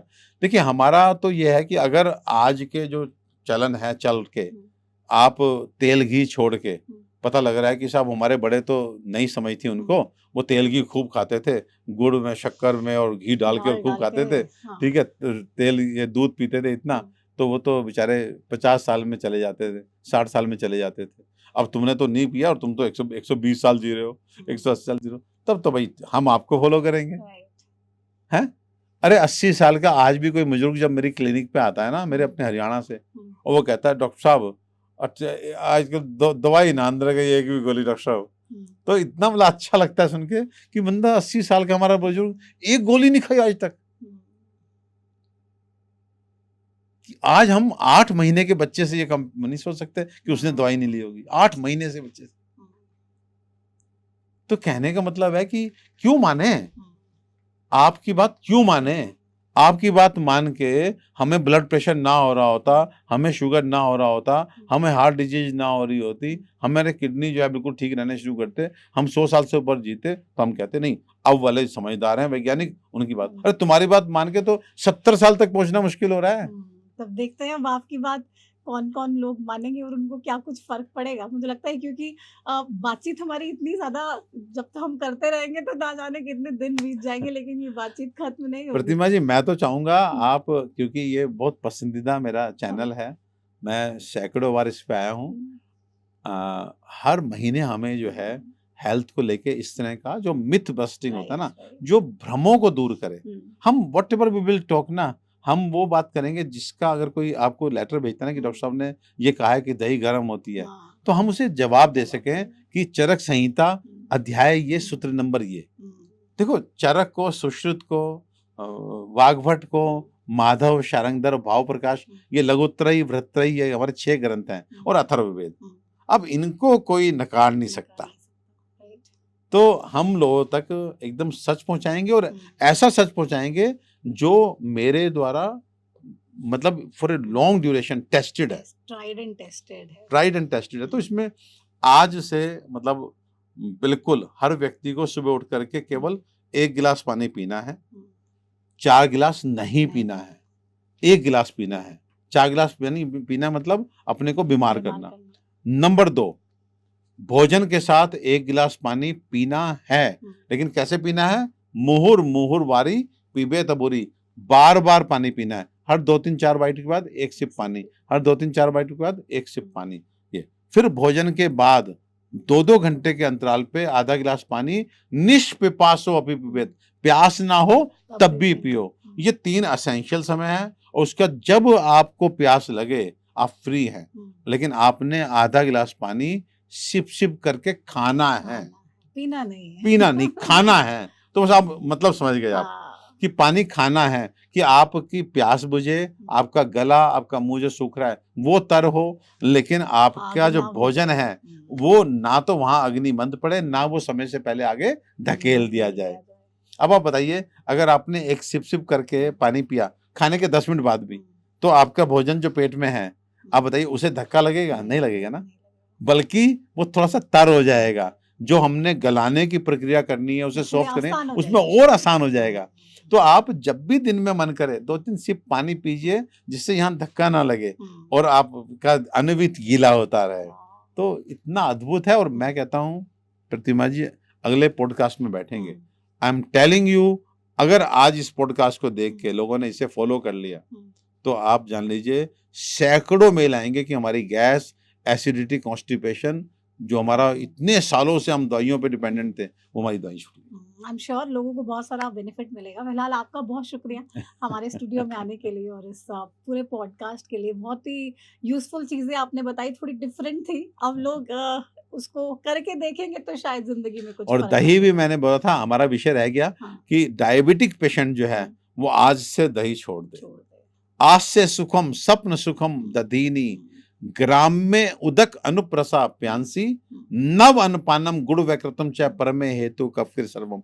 अगले पॉडकास्ट में हम बताएंगे लोगों को इसका पूरा अर्थ, लेकिन यहाँ समझ लीजिए कि आज से सुखम 3 तरह का प्रमेय होता है, उनमें से एक है जो हम लाइफस्टाइल डिसऑर्डर बोलते हैं। मुंह का सुख भोग भोगते हैं जो लोग, आज से सुखम। स्वप्न सुखम, सीडेंटरी लाइफस्टाइल, कि कोई व्यायाम नहीं है, कोई फिजिकल एक्टिविटी। तीसरा दधीनी, फिजिकल एक्टिविटी है नहीं और दही खाए जा रहे हैं। उनको हमारे बड़ों से कंपेयर नहीं करना, इतनी मेहनत करते थे, उनको सब पछता था। आज के परिवेश में वो व्यक्ति जो फिजिकल एक्टिविटी नहीं कर रहा और दही खा रहा है, तो समझ लीजिए कि वो अपने को डायबिटीज की तरफ लेके जा रहा है, अपने को ब्लड प्रेशर की तरफ लेके जा रहा है। और इसको वैज्ञानिकता के साथ अगले पॉडकास्ट में प्रतिमा जी जरूर लोगों तक पहुंचाएंगे, क्योंकि आज हर 5वां बंदा डायबिटिक है या प्री डायबिटिक है। तो हमें ये एक संवेदनशील विषय है, इस पे हम अगली बार चर्चा जरूर करेंगे। बहुत शुक्रिया आपका इस चर्चा में शामिल होने के लिए, अपना समय देने के लिए, और बहुत सारी बातें, यूजफुल बातें हमारे दर्शकों को बताने के लिए। तो आपने सुना कि पानी कितना पीना चाहिए, कैसे पीना चाहिए, और पानी पीना नहीं चाहिए, पानी खाना चाहिए, और जो खाना आप खाते हैं उस खाने को पीना चाहिए, ताकि आपका शरीर बिल्कुल ठीक रहे। अच्छा लाइफस्टाइल बिताएंगे, अच्छी तरह से खाना खाएँगे, और अच्छी तरह से अगर आप अपने पानी को भी खाएँगे, तो वाक़ई में निरोगी हो सकते हैं। बहुत सारे विषयों पर हमने बात करने की कोशिश की, लेकिन समय ज़्यादा नहीं था। अगर आप भी चाहते हैं कि कोई ऐसा विषय हो जिस पर हम बात करें, और जब नेक्स्ट एपिसोड में हम जुड़ें या अगली बार पॉडकास्ट करें, तो अपने तमाम विषयों को हमारे तक ज़रूर साझा करें, ताकि अगली बार उन सवालों के भी जवाब देने की कोशिश करें हम, और आपकी जितनी भी प्रॉब्लम्स हैं, आपकी जितने भी क्वेश्चंस हैं, उनका आंसर भी डेफिनेटली करने की कोशिश करेंगे। फिलहाल ये बहुत ही इन्फॉर्मेटिव पॉडकास्ट आपके लिए थोड़ा सा डिफरेंट रहा होगा, क्योंकि जो अक्सर हमने सुना है उससे बातें बिल्कुल अलग थी, लेकिन ये तथ्यों के साथ कही हैं डॉक्टर परमेश्वर अरोड़ा ने। और जो हमारे शास्त्र हमें बताते हैं, जो आयुर्वेद हमें बताता है, ये वो सारी कहानी है जो अगर ज़िंदगी में फ़ॉलो कर ली, तो फिर बीमारियों से तो हमारा कोई नाता रहेगा ही नहीं। इसलिए हेल्दी लाइफ़ जीना चाहते हैं, तो फिर आपको वो हेल्दी तरीके भी अपनाने पड़ेंगे। फिलहाल इस पॉडकास्ट में मेरे साथ बस इतना ही, मुझे दीजिए इजाज़त। आप देखते रहिए हरियाणा न्यूज़। नमस्कार।